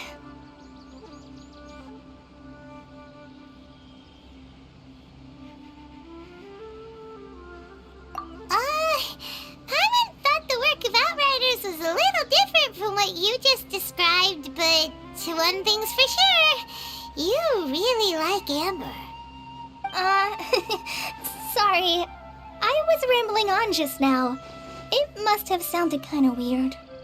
It's alright, Kale. Knowing that you're a friend of Amber somehow makes Paimon suddenly feel a lot closer to you. So, how do you know that we've met Amber? Well, after I returned to Sumeru, Amber and I have stayed in touch by writing each other letters. In one letter, she mentioned that Mondstadt was attacked by a fearsome dragon, but the city was saved by a mysterious blonde traveler and their floating companion. I knew you two were the ones she mentioned in the letter the moment I saw you. But, considering everything you've been through that day, I thought it'd be inappropriate to bring it up. Ah, so that's how you knew. Yep, so please know that you two have my complete trust, really. I wish I could tell you more about the Dendro Archon, but I have been away from Sumeru for some time, and I haven't read any books. Sorry. That's alright. You've already helped us a lot. We had never even heard of Greater Lord Rukkhadevata or the Sanctuary of Surasthana until you mentioned them. Oh, I'm happy that was helpful. There is one thing I want to ask, though. Why do you two want to know about the Danger Archon?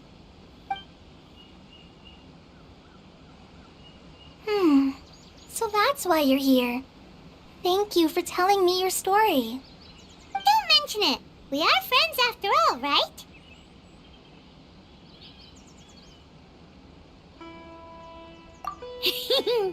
Alright, we have a statue to clean. You both have my thanks. While you two are up there cleaning, I'll go ahead and inspect the forest canopy. Let's meet back here shortly.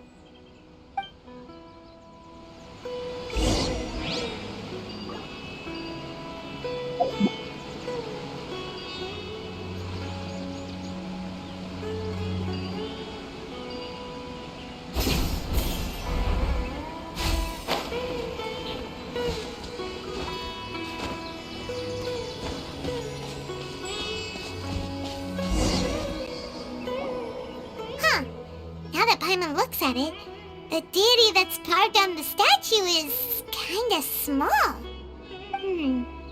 Do you think she's supposed to be Greater Lord Rukkhadevata or Lesser Lord Kusanali? You might be right. The statue does look kinda old. Well, anyway, we'll have to figure that out later. Let's get started on cleaning the statue. Paimon will fly up and take care of the top, and you clean everything below.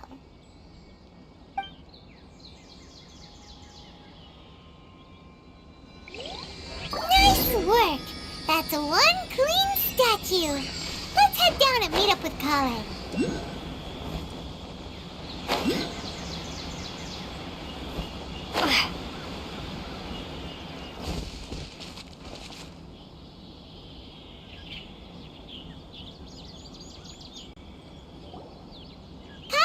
We're back!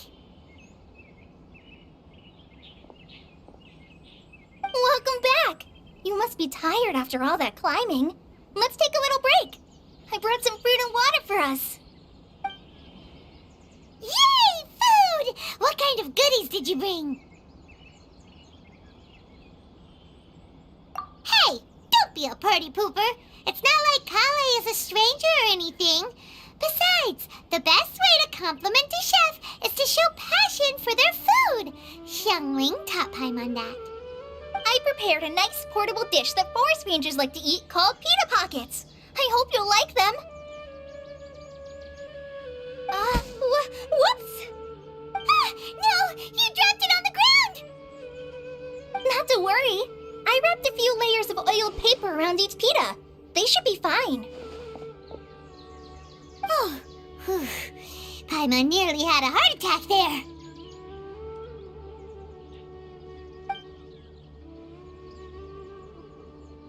Those pitas are amazing! You're quite the cook, Kale.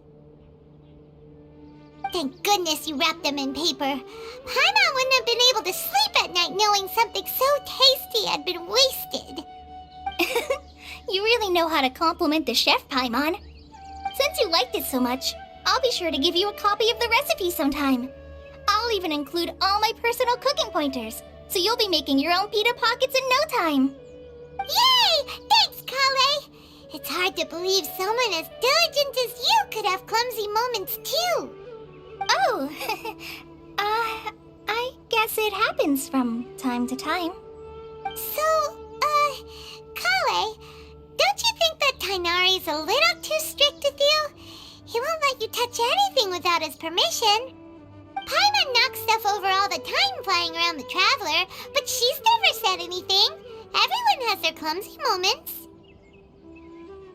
No, you've got the wrong idea about Master. Sure, he may seem a bit harsh at first, but with some time, you'll see that he's actually very kind-hearted.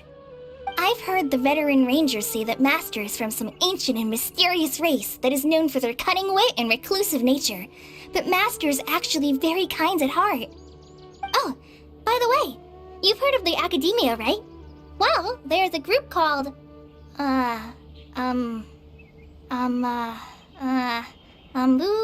something? Well, anyway, because Master does a lot of research on plants, sages from the Academia have written him many times and inviting him to take up an official position there. But Master declines their offers every time, saying, Sumeru City is too noisy. It'd be bad for my ears.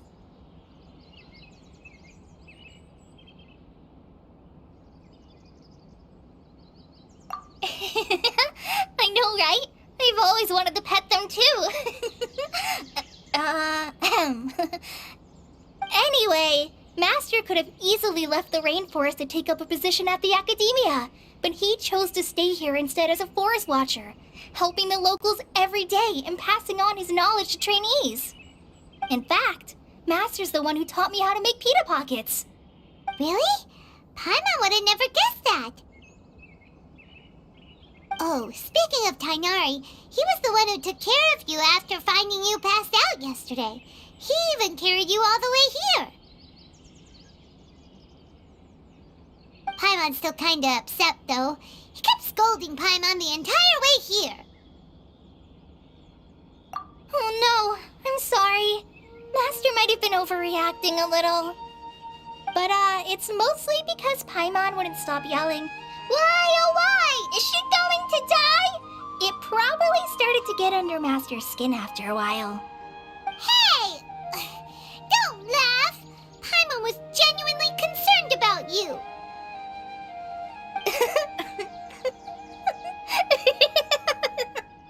Hey! Now even Kali's starting to laugh. Ugh, that's it! Paimon won't forget this! It's time for some primordial wrath! No! Don't touch me!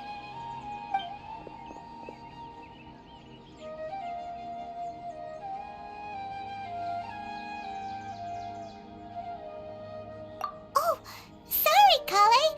Paimon didn't mean to scare you. No, I just... I didn't mean that. Kale, are you okay? What's the matter? No, I'm fine. I'm sorry. I must have startled you both reacting like that. Oh, well, it's getting late now. Let's hurry back to Gandharville. I think Master and the others should be back by now, too.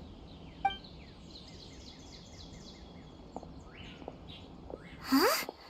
What was up with Kale just now? And why is she in such a hurry all of a sudden? Look, she's practically running back. Paimon can't even see her now.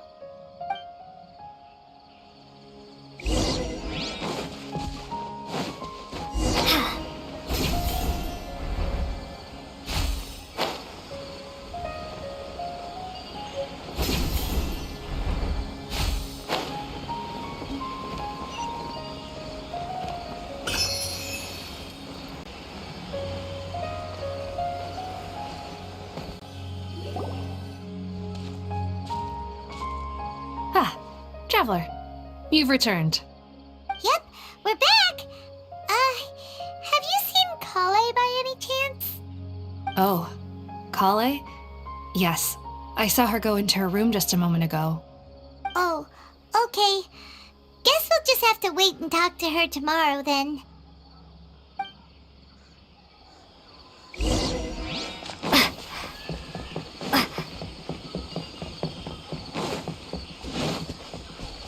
Yesterday, we of 5 dust.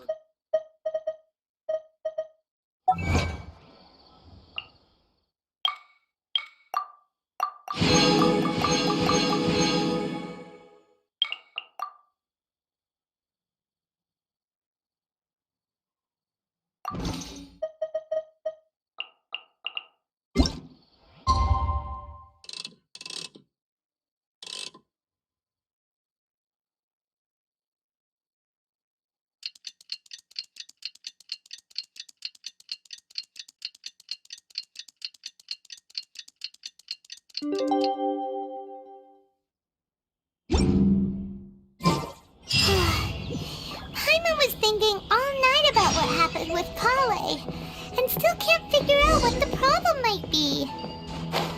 Maybe she's in a better mood now. Let's go check on her.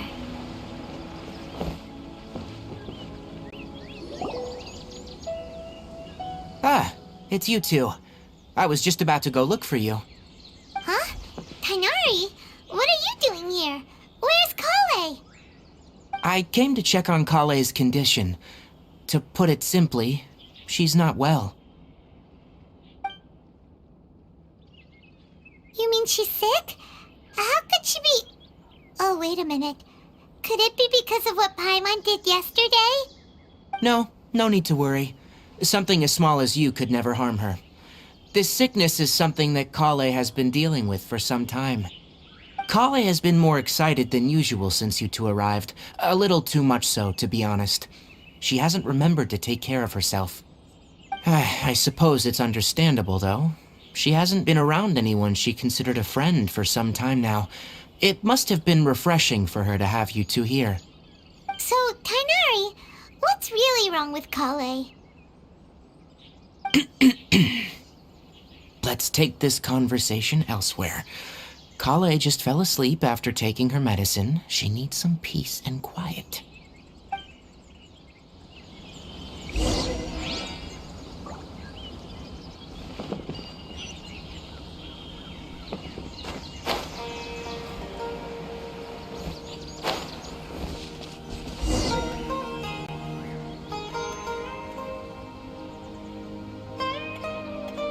All right, let's continue our conversation here, shall we? To be honest, I hadn't realized you're that honorary knight from Mondstadt until Kale told me just now. I've also heard all about your deeds in Liyue and Inazuma. So just to clarify, what I'm about to tell you about Kale is not because of who you are or your past feats. Instead, I am going to tell you because Kale asked me to. And honestly speaking, I was against Kale revealing her past to you. But she insisted, saying you two treated her with sincerity and as a friend. So now she wishes to reciprocate the gesture. So, Tainari, what exactly is wrong with Kale? You said this is something she's been dealing with for some time.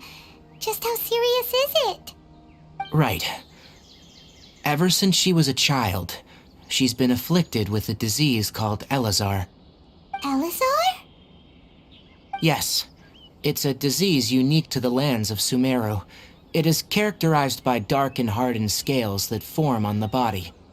At first, the afflicted may only feel mild numbness on affected areas of the skin. However, as the disease progresses, one may begin feeling fatigued and even experience peripheral paresthesia. In its final stages, the disease strips a person of the ability to control their own body, and they effectively become completely immobile.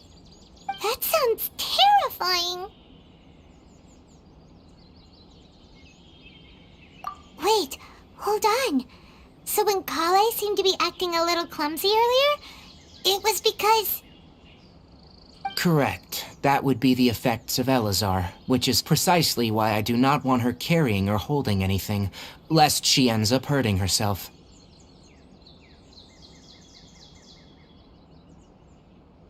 With appropriate treatment, the disease can be effectively controlled before it progresses to a more serious stage. However, there is unfortunately still no true cure for Elazar. Nevertheless, Kale's mother still hoped that there was something out there. She handed Kale over to an organization known as the Fatui after one of their members lied and said they had a cure. What? The Fatui? It appears you already are familiar with them. That'll save me some explanation. Anyway, the person who eventually rescued Kale and brought her to me for care said that she had been given to a harbinger known as the Doctor. I have no idea how this doctor managed to do it, but her case of Elazar was completely stable for all the years that Kale was with them. However, Kale's days with the Fatui were anything but pleasant. Kale is a resilient individual and always tries to appear cheerful, but her experience with the Fatui has left deep scars. Even now, she can still feel deathly afraid of someone touching her. Oh, Paimon had no idea Kale's been through so much suffering. Oh, by the way, Paimon, Kale wanted me to tell you that she's sorry for scaring you yesterday. She also wanted both of you to know that she's sorry for hiding her illness. She doesn't need to apologize. None of this is her fault at all. Well said. I hope you'll get a chance to tell her that in person the next time you see her. Kale once thought that it would be impossible for her to have any real friendships. I trust that you two will never let my trainee experience such emotional pain again. Don't worry, Tainari. We'll take good care of her.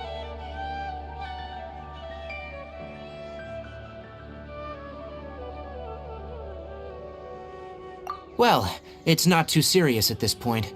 She overexerted herself the last couple of days, which is what led her to break down this time. As long as she has taken her medicine and gets plenty of rest, she should get better.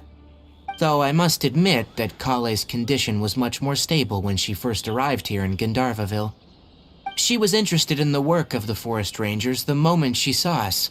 I could see that she was serious about learning, so I felt compelled to ask her to join us. Her stamina has gotten much worse recently. Though a moderate amount of physical exercise is always necessary, I'm afraid the long-distance patrols are a little too much for her now.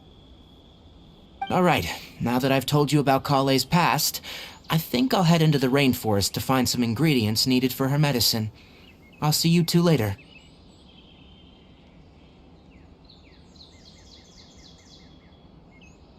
Yeah, we'd like to do something to help Kale too. Alright, but I must warn you two. The rainforest is a dangerous place, especially for someone who's still recovering, like the Traveler. You must follow closely and listen to every instruction. No problemo! Let's go then. We'll be looking for a plant known as the Nilode Pala Lotus. It's often used to help those afflicted with Elazar recover their energy. Hey, Tainari? Where exactly are we going to find this plant? Nilode Pala Lotuses can be found all over the rainforest, but it often grows right here around Gandharvaville. Given the name, it sounds like we should be looking for it in the water. You are correct. The Nilode Pala Lotus grows in the water. When fully matured, they look like giant blue flowers floating on the water's surface. Quite an attractive species, if you ask me. The large petals are actually the plant's leaves and sepals, which surround a very small flower. You should note that many of the plants found in Sumeru have names that are contrary to their species. Take the Calpulata, for example. The plant is not a lotus at all, but rather a vine. And then there's the Sumeru rose, which is not a rose, and is completely contrary to its name. Oh, okay then. Note to Paimon, never bring up the topic of flowers with Tainari.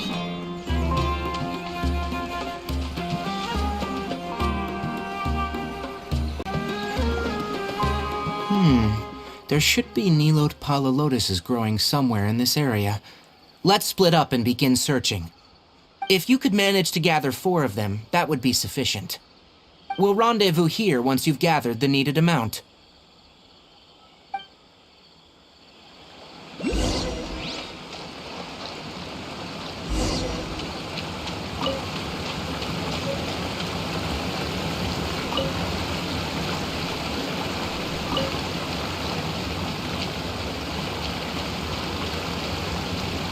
Alright, we've gathered enough Nilode Pala Lotuses. Let's head back to meet Tainari.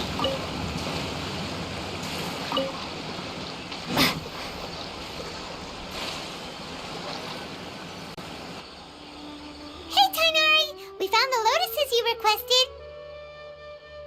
Let me have a look. Good. Very good. These are all excellent quality. I'm glad you two came along. Your exploration experience helped save me a lot of time here. It seems we even have enough time to stock up on other things I need. Hey, Tainari!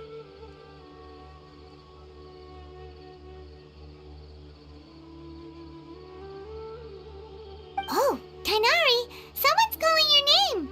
They're dressed like a forest ranger. Ah, yes, that's Amir and the others. But didn't they just set off not too long ago? What are they doing back so early? Let's go find out what's going on.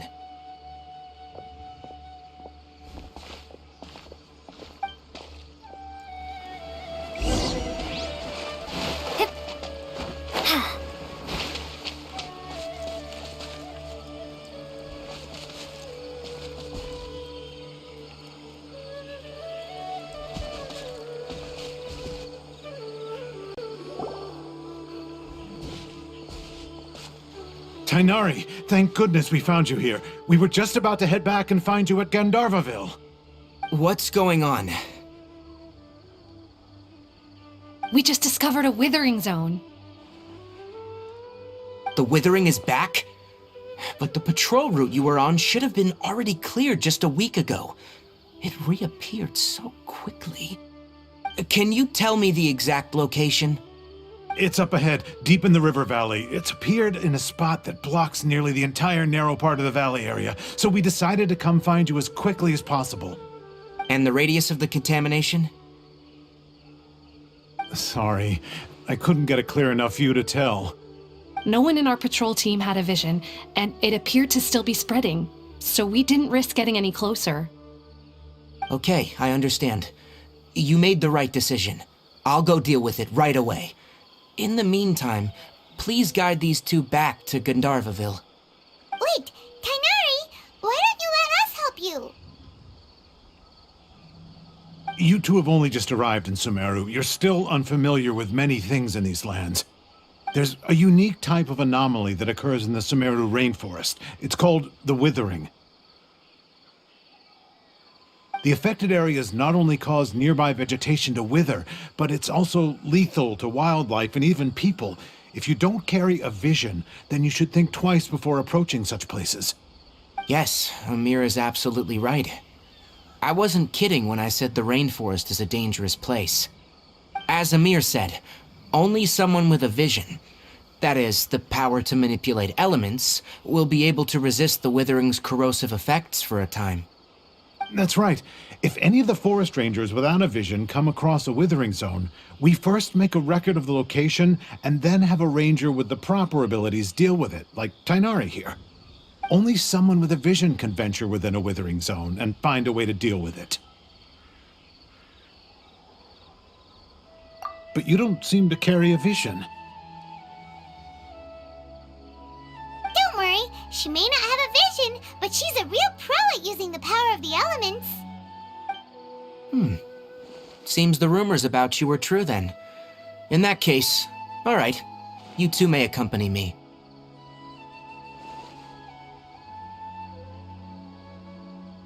We typically only teach visitors how to identify the Withering as they're about to leave Gandharvaville. We'll make an exception today and show you what it looks like up close.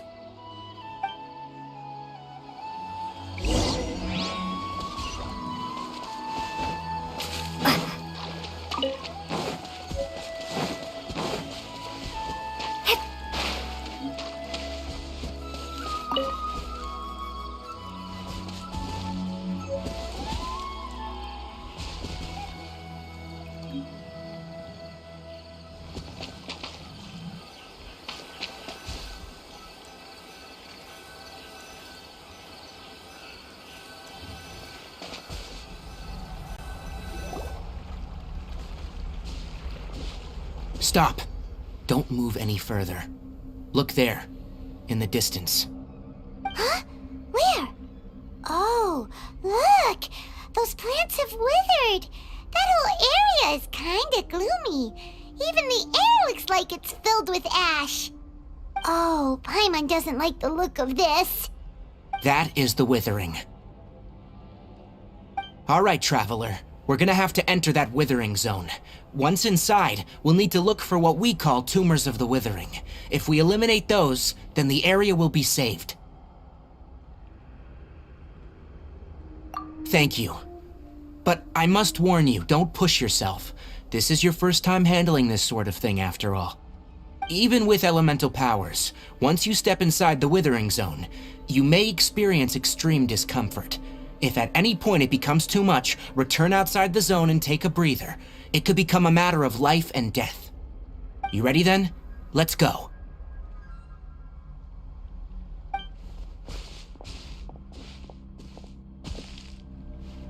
First, we must locate any branches sustaining the Withering zone.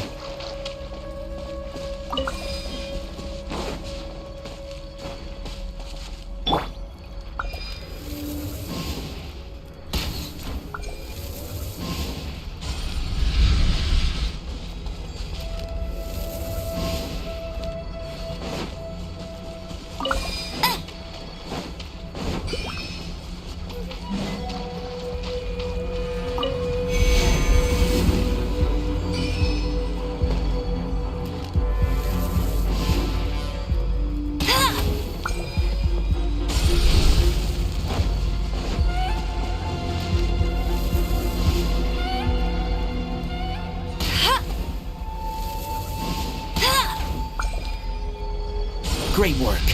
Now that all the branches have been cleared, we'll need to take care of the tumor.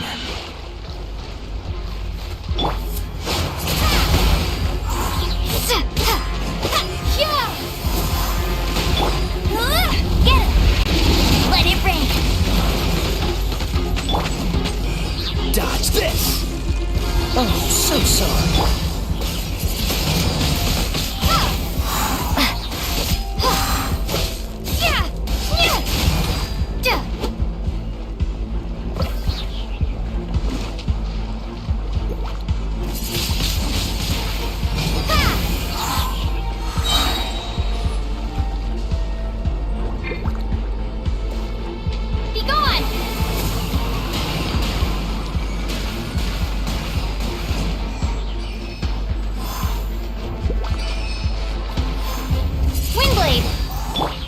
Freeze!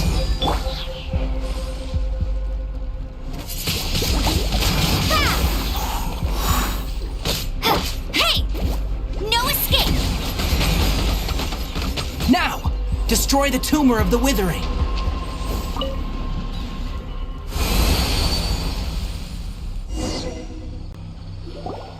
We did it! Everything's returning to normal now!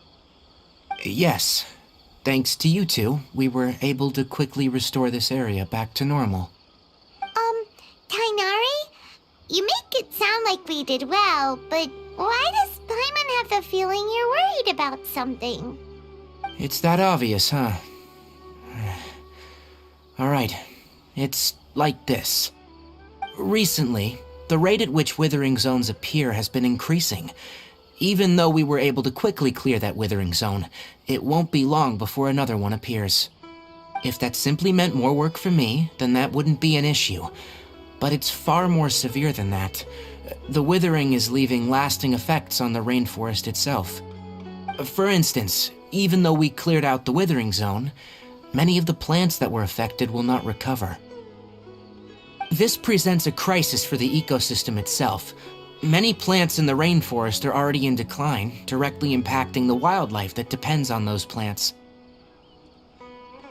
And most disturbingly, as the appearances of withering zones have started to increase, Kale's case of Elazar has also become more serious.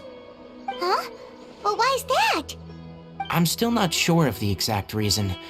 However, I've received word from acquaintances at the academia that similar cases are being reported for patients with other conditions.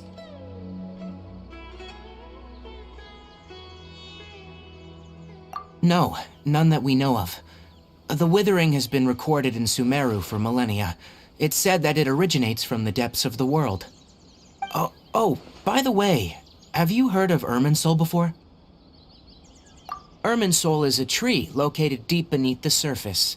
Although it isn't like any tree we know in a biological sense, you can basically think of it as a large tree that grows downwards rather than upwards. I'm sure you've heard of ley lines, right? They're like the roots of Irminsul, spreading and extending from a massive cavern deep underground all the way up to the surface.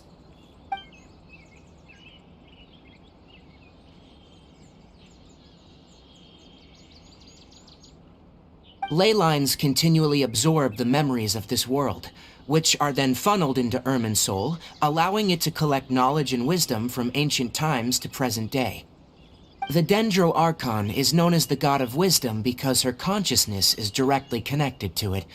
It is also said that the Dendro Archon's power is a manifestation of Irminsul. And as for the Withering, its emergence is related to a disease that's affecting it.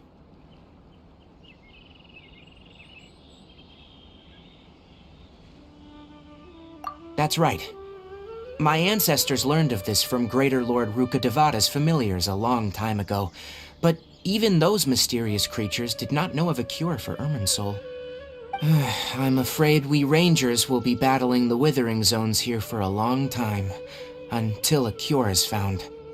Alright, that's enough on this topic for the time being. Now that we've taken care of things here, it's time for us to head back to Gandharvaville.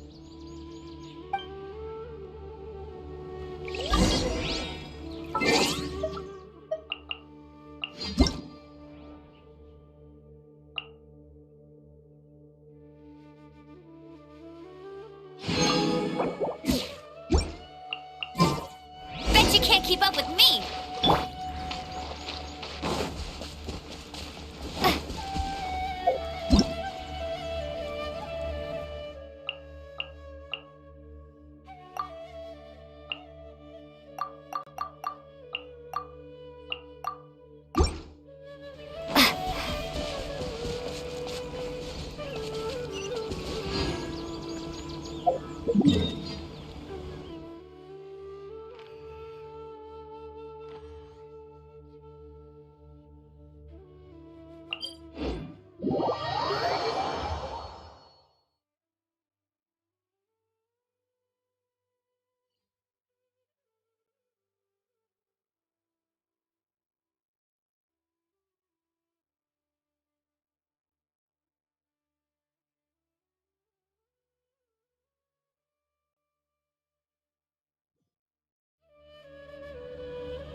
Oh, Tainari, you all made it back.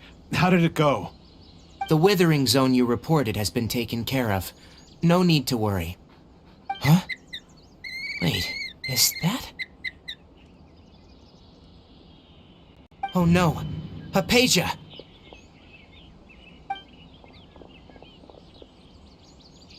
Huh? What's wrong, Tainari? This Duskbird is Hypatia's designated courier for urgent news. You do remember her, don't you? She's the scholar you and Paimon were following when you first arrived in Sumeru. Oh, her? How could we forget?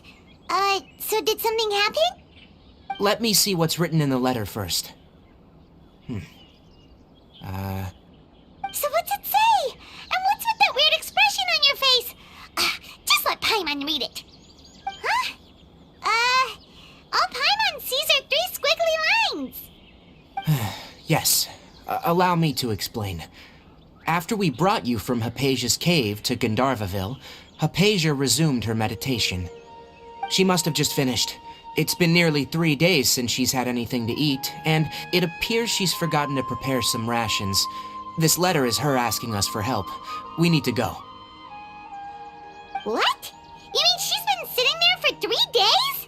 Hey, wait, how did you know all that from just a few lines on the paper? Well, obviously because this has happened before. Last time she drew 5 lines, and by the time we found her, well, I prefer not to remember that. Needless to say, Hypatia's been through worse, but we should still get to her as quickly as possible. I've got some emergency rations set aside for times like these. Paimon, Traveler, could you two bring these to her? Wait, you want us to bring her the rations? But will the Traveler be okay if her cave is still filled with that funny incense? Let's find out. Here, Traveler, take a smell and see. So, how do you feel? Huh? Really? You're not feeling even a little drowsy? But wait, how'd you know that she'd be okay this time, Tainari? Back when we were clearing the Withering Zone, I observed that she could adeptly manipulate the Dendro element. I knew then that she would be fine. And if I may ask, when I was telling you two about Irminsul's ley lines, was what I described similar at all to what you saw when you were unconscious? That's correct. Those weren't hallucinations at all, though I don't intend to apologize for deceiving you. Because what you saw is of significant importance, not just for the nation of Sumeru, but the entire world of Teyvat. My forefathers were shown much favor by Greater Lord Ruka Devata. We took an oath to protect this nation together with her. Now that that duty has fallen to me, it was a part of my responsibilities to ascertain whether you could be entrusted with the fate of Sumeru. Now, After seeing you in action with my own eyes, you have earned my confidence, and I no longer feel the need to hide any secrets from you. When you passed out, your consciousness had connected directly with Irminsul. What you witnessed were actually real memories contained within Irminsul itself. I could try to tell you more, but it would be better if you went to ask Hypatia instead. Her focus on meditation and use of Spirit Borneal are aimed at establishing a connection with Irminsul, just as you did. That sounds nice and all, but will she really help us? Seriously, she completely ignored us the last time we tried talking to her. That was because when you ran into her, she was in a special phase of her training. During that time, she must avoid communicating with others. Please, wait here for a moment.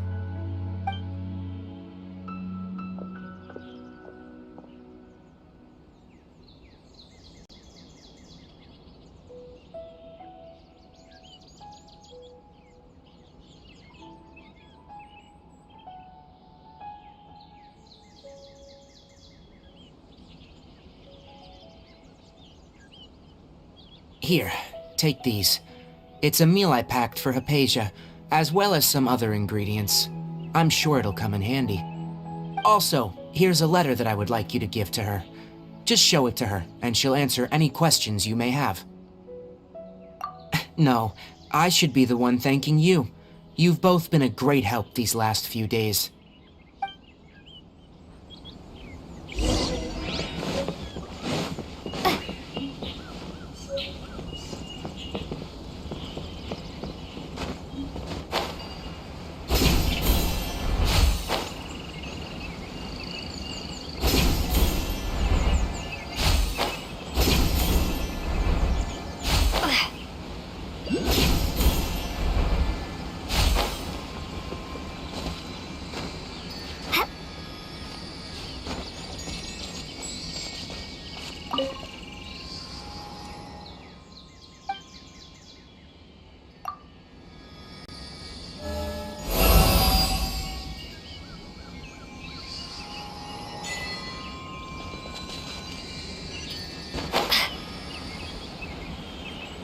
Hypatia should still be in the cave.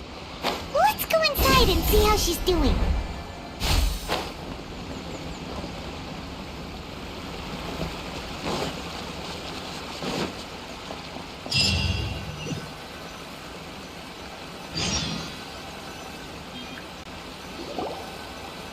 Hello? Hypatia? Hey, there's nobody here. Maybe she went out to look for some food. Let's try looking around the area.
Hypatia, are you alright?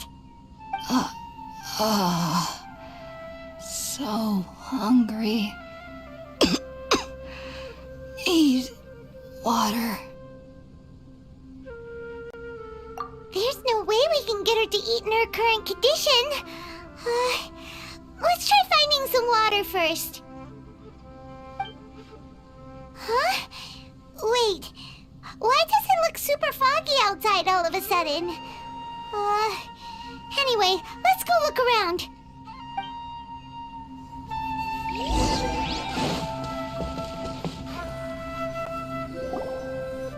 Huh? How'd things out here end up looking like this? What happened? And where are we? Really? Oh, maybe you're right. Let's go investigate the area.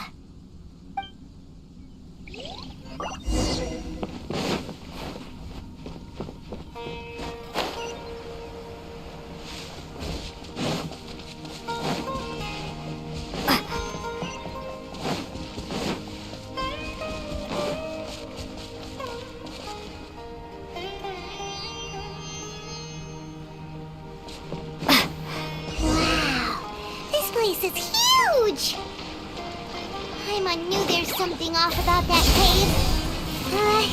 Let's think of a way to get over there and have a closer look. Who knows? Maybe we'll find a lead of some kind.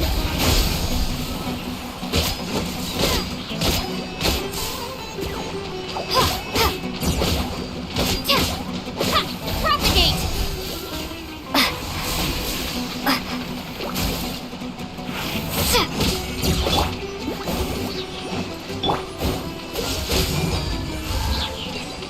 What's the hurry?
What happened just now?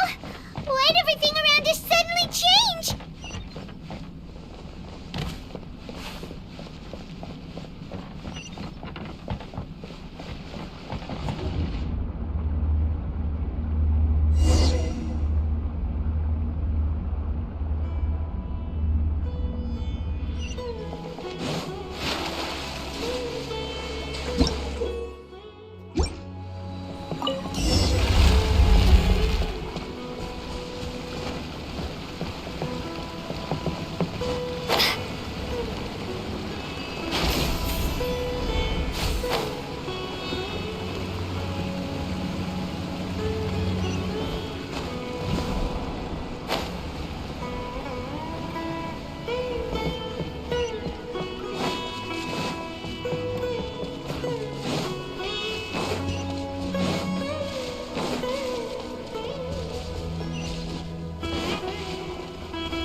I'll protect us.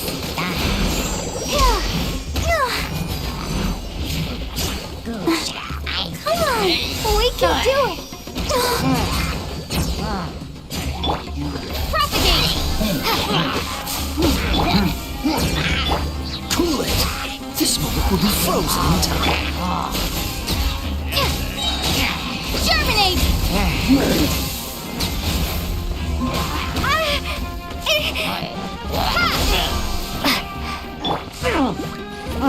Let it rain. That's cheating.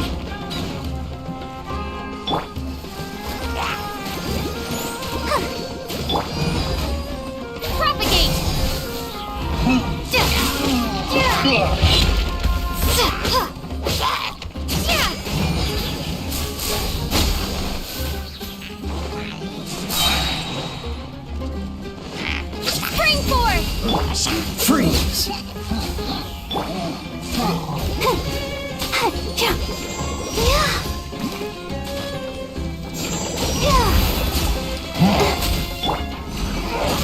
go, Barret Bunny! Scatter!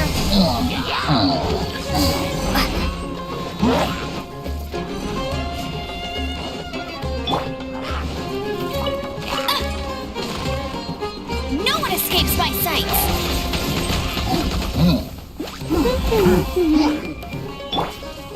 Dodge this! Don't get frostbite.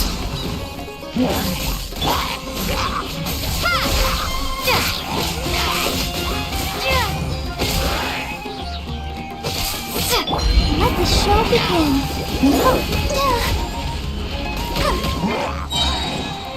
Ready, steady, go! Cool it! Scatter! Germinate! Dodge this! Let it rain! Propagate!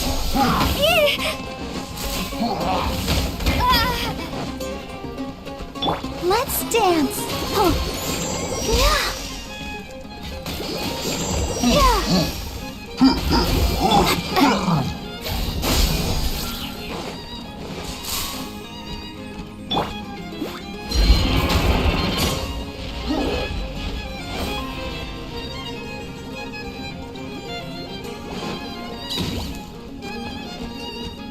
Freeze!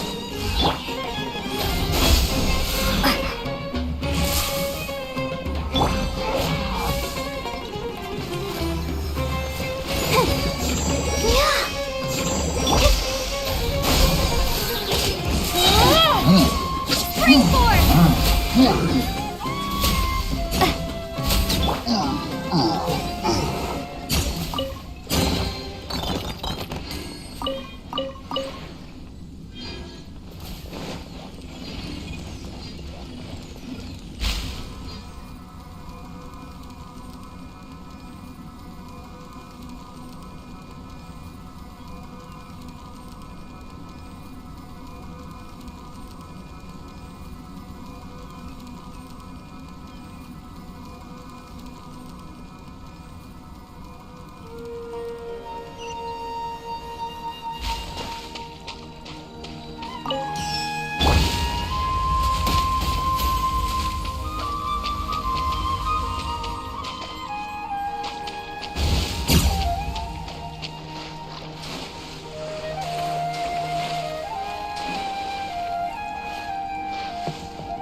place is getting weirder by the minute!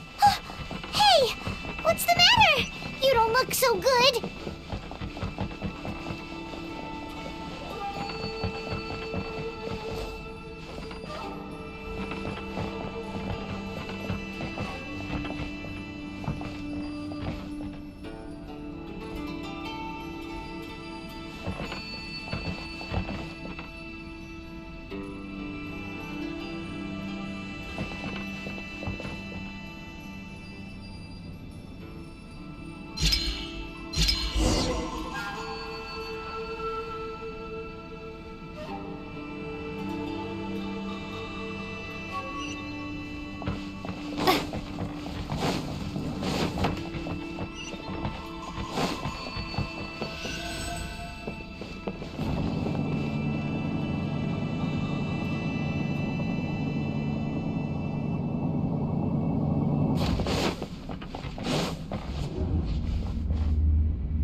we meet again, traveler. The Abyss Herald! What are you planning to do in this strange place? Strange place. Plotting. You needn't worry about such things. They don't concern you.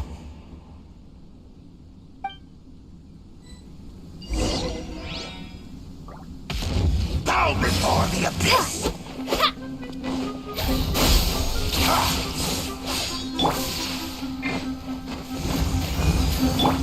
Dodge this! Scatter! Hey, get him! Annihilate! Abyssal roar!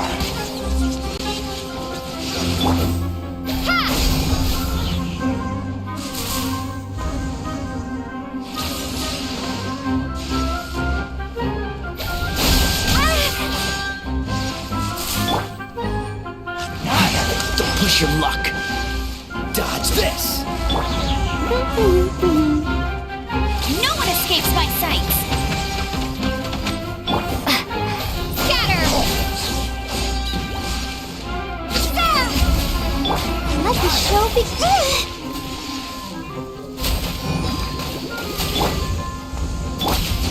Abyssal roar!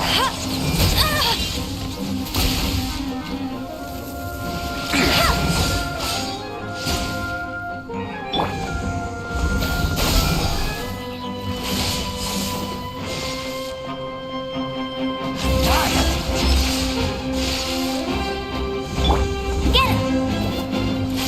All life will perish! Abyssal roar!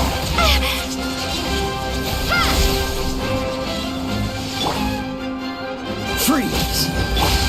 That's cheating! Let's dance! Huh. Yeah. Huh.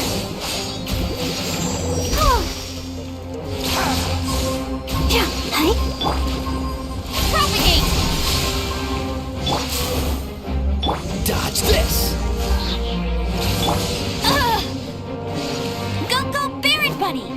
Annihilate!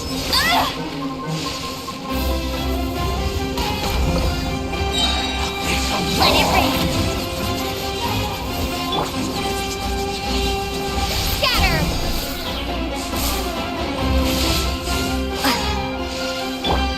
Come on!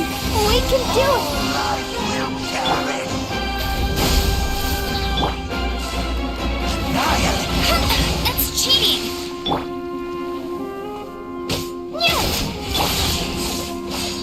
Cool it! Ha! This moment will be frozen and...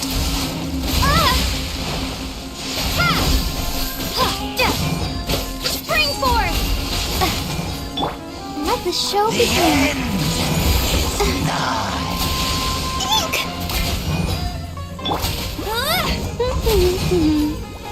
Surging tide! Huh? Why can't we beat this guy?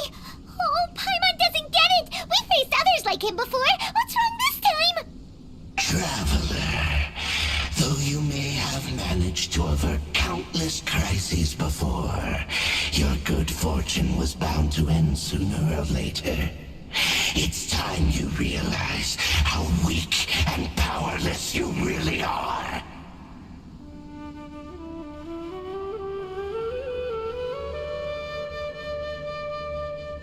Your brother? Oh, pitiful traveler. Are you really so ignorant? Or are you just living in complete denial? His Highness has long since forsaken you. Your meager existence in his eyes is that of an annoying bug, only to be stepped upon.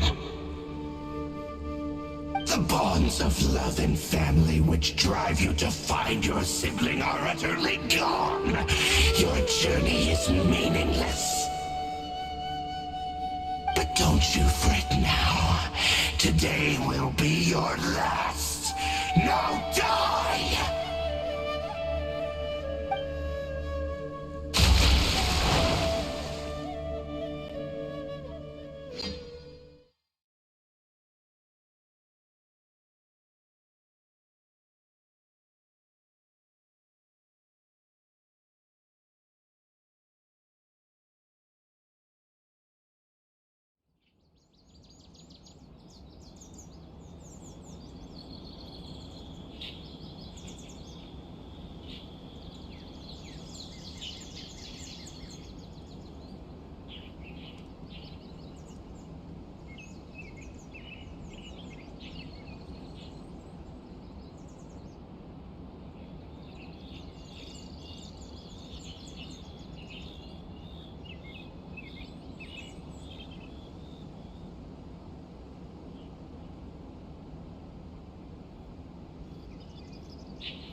What do we do?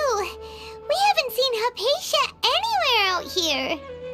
Oh, there she is! Quick, let's see how she's doing. Ah, so sweet. Well, the good news is that she's still conscious. Hey, why'd you drop her food on the floor like that?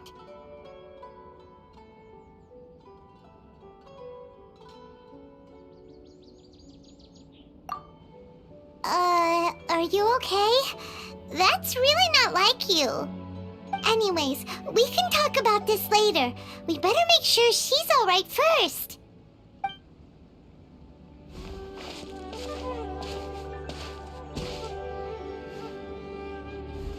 Whoa, wait a sec. Look at all this fruit lying around her. We can put that to good use.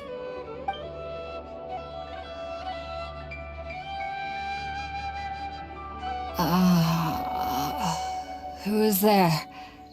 Tainari, is that you?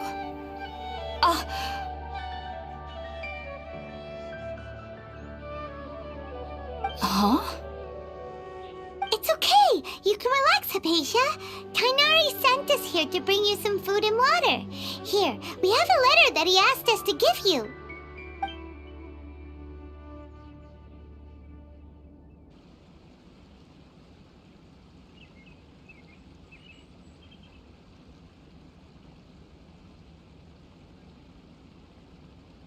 I see. So, you're friends of Tainari. I apologize for all the trouble I've caused you. I'm grateful that you came so quickly to save me. You even brought all this fruit. Well, actually, we didn't bring the fruit. It was already here when we arrived. We were kind of wondering about that, actually. When we found you here, there was all this fruit lying around and even some juice dripping from your lips. How did you end up like this anyway? Oh, really? I seem to understand now. All the fruit was likely from my, neighbor. Must have come by and saw me like this. Your neighbor? You mean there's someone else living nearby? Oh? So you're able to see them too?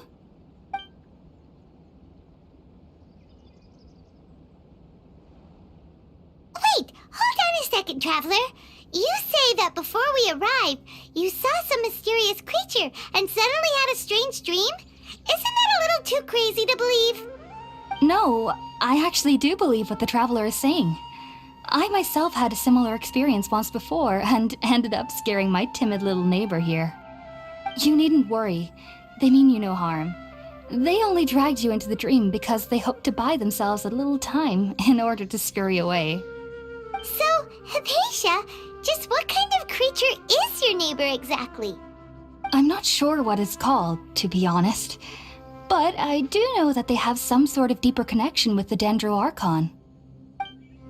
I know this because the first time I saw them was also the exact day my consciousness was able to form a connection with Irminsul. Even after I opened my eyes and stopped meditating, my heart was still pounding, and my mind was racing with all the knowledge that I had touched. And at that very moment, I suddenly noticed a small figure at the opening of the cave. In my curiosity, I began to walk over to the creature. They must have already been used to me living in the cave, because they didn't seem to mind me approaching them. They just kept doing whatever they were up to. It wasn't until I crouched down next to them that they suddenly realized that I could see them. Oh! And then? And then I had a dream. By the time I came to, they were nowhere to be seen. I was convinced they'd never show up again. But sure enough, I saw them nearby a few days later. And they weren't alone.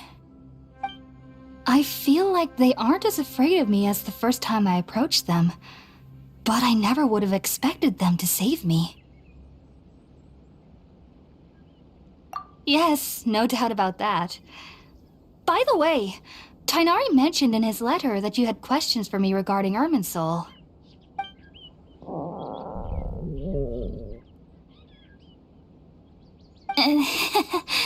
Sorry about that. Sounds like just drinking juice still isn't quite enough for my stomach. Well, if somebody hadn't dropped the food earlier... Anyway, looks like we'll need to prepare something ourselves. Besides, Paimon's getting hungry too. Let's eat first and talk about Irminsul later.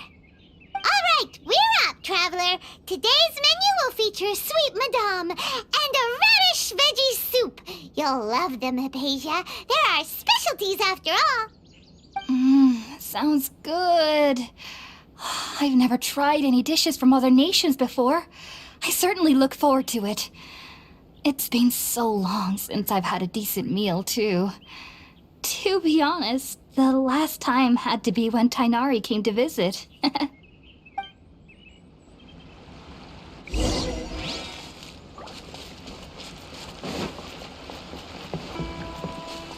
Hey, go, Ferret Bunny!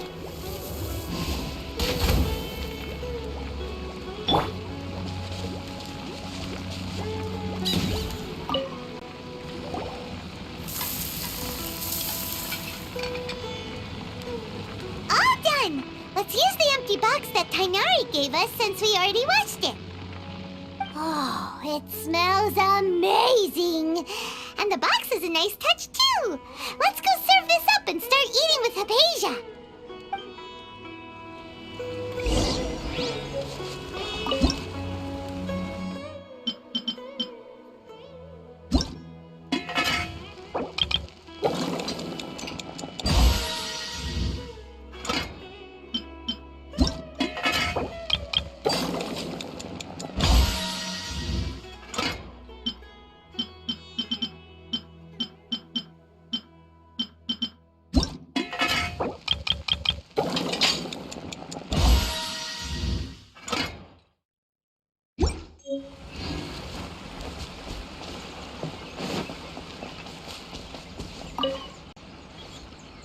Are you already finished cooking? Smells delectable. I'm truly thankful whenever I can enjoy a proper meal like this. Cooking really isn't my forte.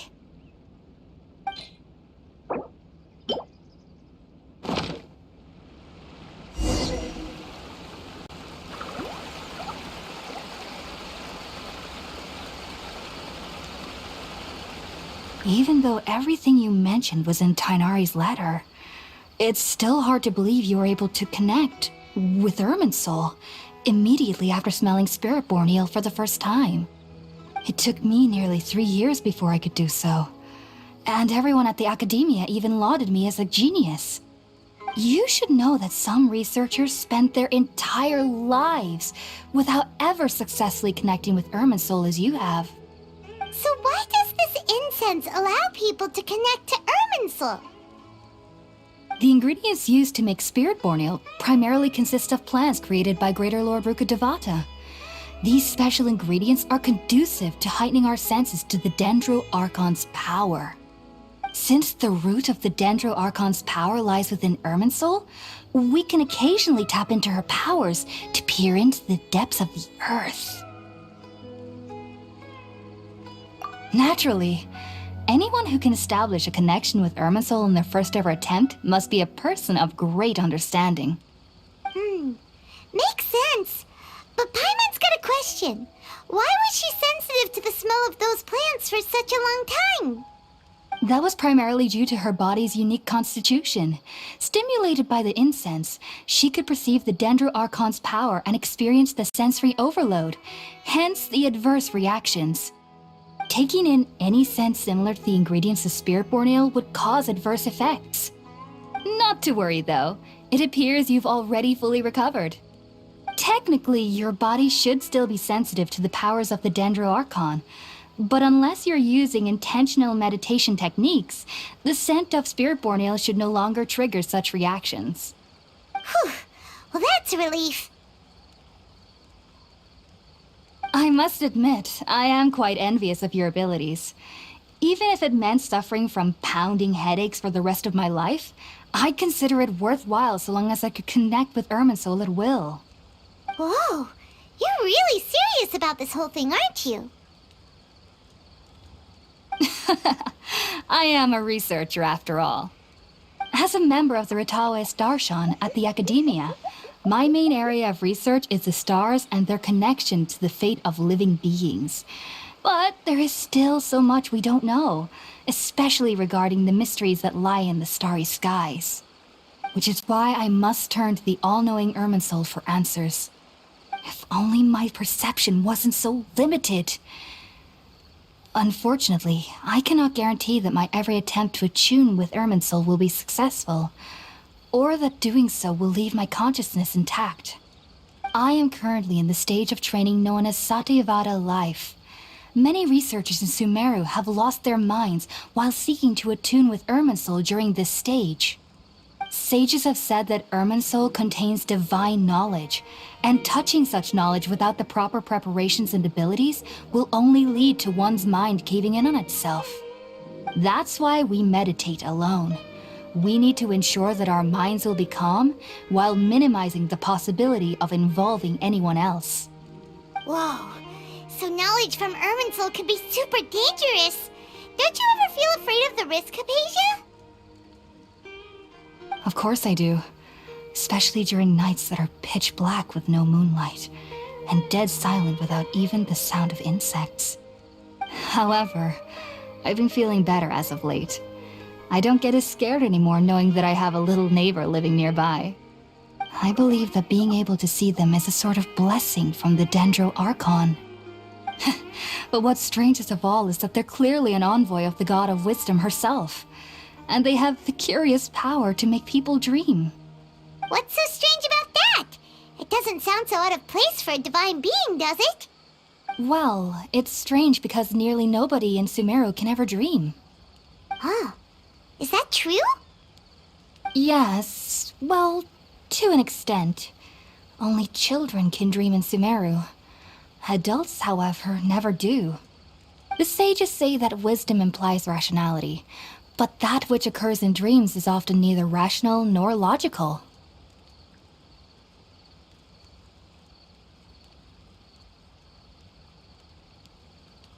Yes, if one struggles with anxieties, those emotions could influence their dreams.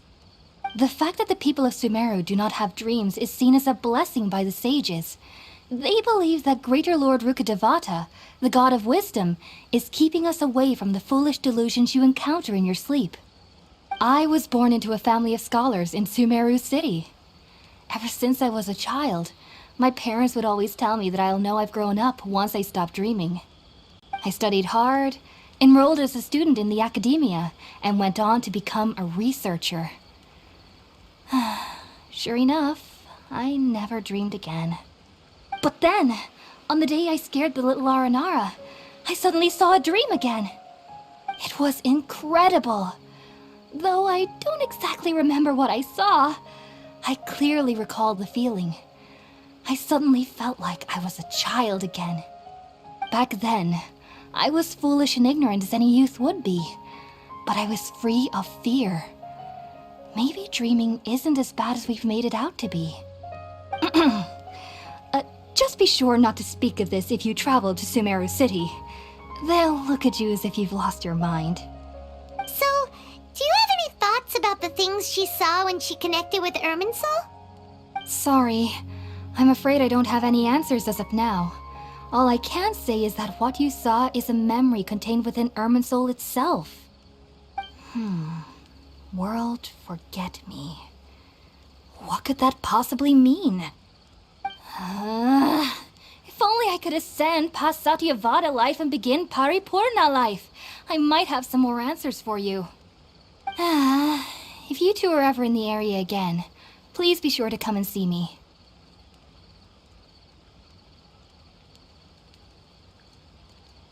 There's no need to be thanking me. You two are my saviors. Besides, I'm already looking forward to tasting some more of your cooking.